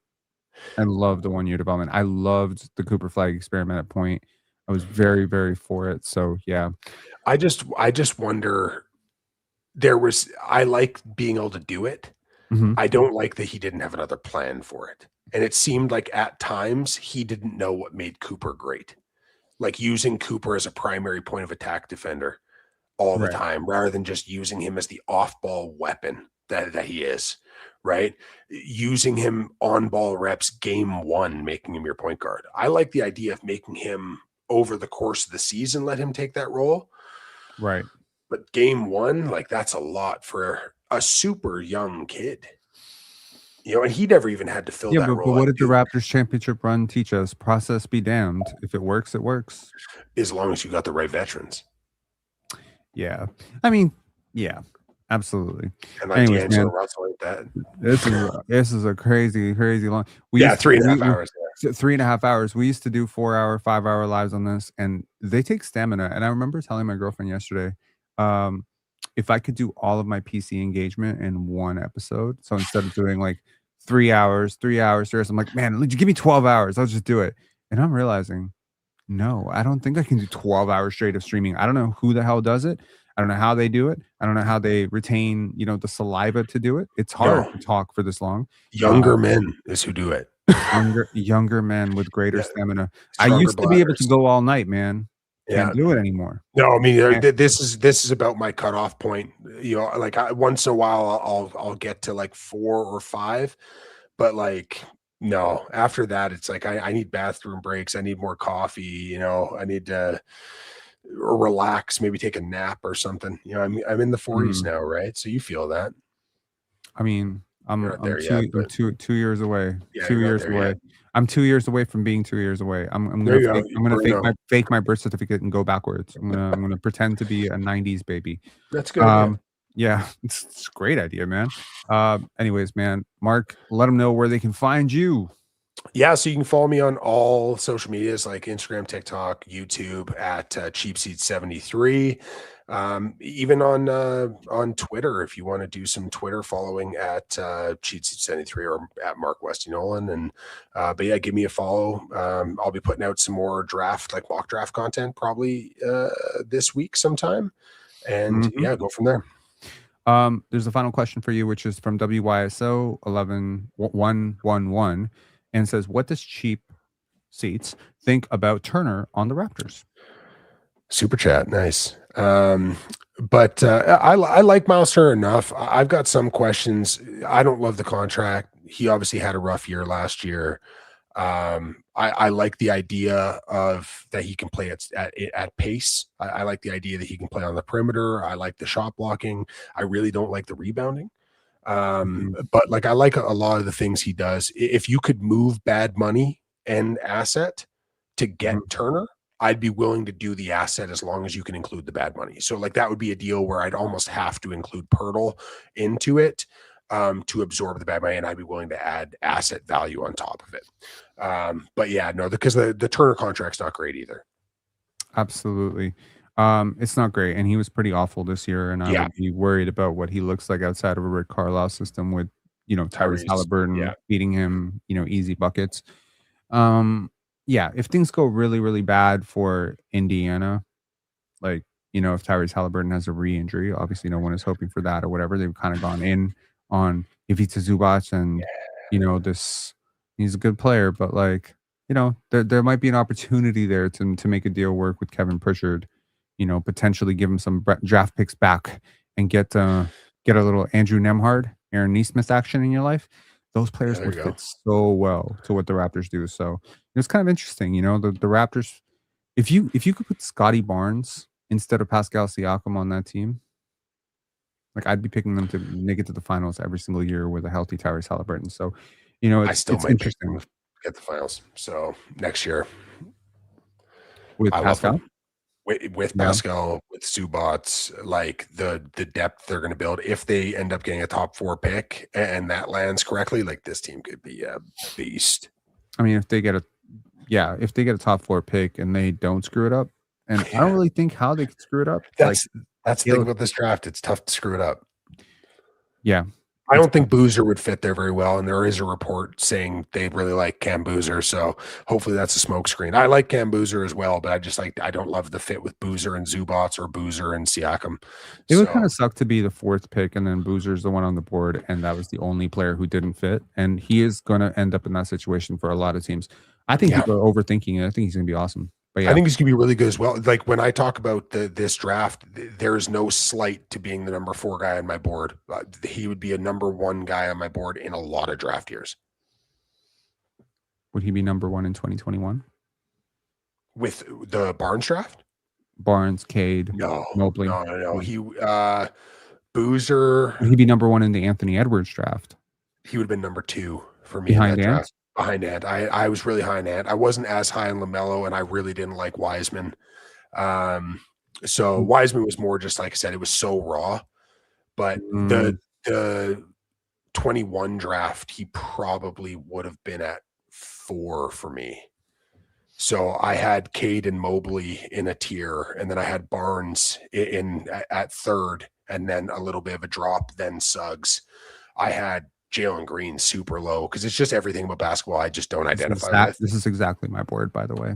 Oh, really? I had the same board. Yep. Oh, that's hilarious. Yeah. Yeah. So like, like I said, like I was high on Scottie. If I really could like go Scottie back in time, though, I would put Scottie above Mobley. Way above Mobley. I'm torn. I'm on my torn on my that. personal board, I had Scottie above Mobley, but when I publicly was asked, "What do you think the Raptors board looks like?" I said, "Cade, Mobley, Scottie." Sucks. So I'm torn because I think this one's going to hurt you, but Mobley's had the better career so far. Scottie's had the better ceiling. Mobley's defense player of the year, runner up for defense player of the year, another all defense first team, right? Like still a 19-9 scorer, and he hasn't been a primary option. So the Scottie ceiling this year is better than anything Mobley's done. So if it continues to traject this direction, I think also you look at impact across like organization, on your teammates, creation, this kind of stuff has to matter. Archetypes. Like I also think Mobley is just soft. I find him very soft. I know it's a tag, it's a label, whatever. I think he's a fantastic player. If he was on the Raptors, he'd be my second favorite, third favorite Raptor behind CMB and Scottie. Yeah. And maybe there's a way to make that happen someday with a boatload of draft picks and Carlton Towns. But right now, like I just don't. I don't like bigs who don't like physicality, and he doesn't strike me as big who likes to really take contact. He gets taken out of series way too often. He has very tepid performances every now and again where it's like there's situations where he should dominate a matchup and he doesn't. Like there's no way that a player who's 7 feet tall should be getting pushed out of the paint the way that he does by RJ Barrett. Like this should never happen. The counter to that is there is also the large criticism of Barnes of complacency removes him far too easy from games, right? Where he doesn't get downhill and he deferring to Ingram, deferring to Barrett, and so like I said, they both have that deferential, and that's the thing. I think they're both having to learn, and the difference is Scottie has had the opportunity to do it. Mobley has a clear, better player with him. Like Donovan Mitchell is the guy. I would argue that Mobley would defer to Brandon Ingram too. Yeah, well, to get any value from Ingram, you almost have to, unfortunately. That's if he doesn't have ball in hand, like what the fuck does he do? Well, hopefully we'll figure out next year what he does. Yeah, well, when he's on the Golden State Warriors, yes. Okay, well let us know in the comments. Definitely go give Marc a follow at Cheap Seats 73, and fun day, man. Like 8 hours of streaming back to back to back. This is crazy. Yeah, it's dope, man. Anytime you want to do something, you just shoot me a message. Will do, man. Our community loves you. I think we got so much positive feedback on the last one. People were just like, "Oh my god, my two favorite Raptors content creators." That's awesome. I'm always very happy to hear that. Two dudes chatting hoops. That's all it is, man. We circled from Raptors rebuild to Raptors history to Masai Ujiri. We touched on so many topics. Make sure to give this video a like and definitely go give Marc a follow at Cheap Seats 73. All right, peace, man. See you, buddy. See ya.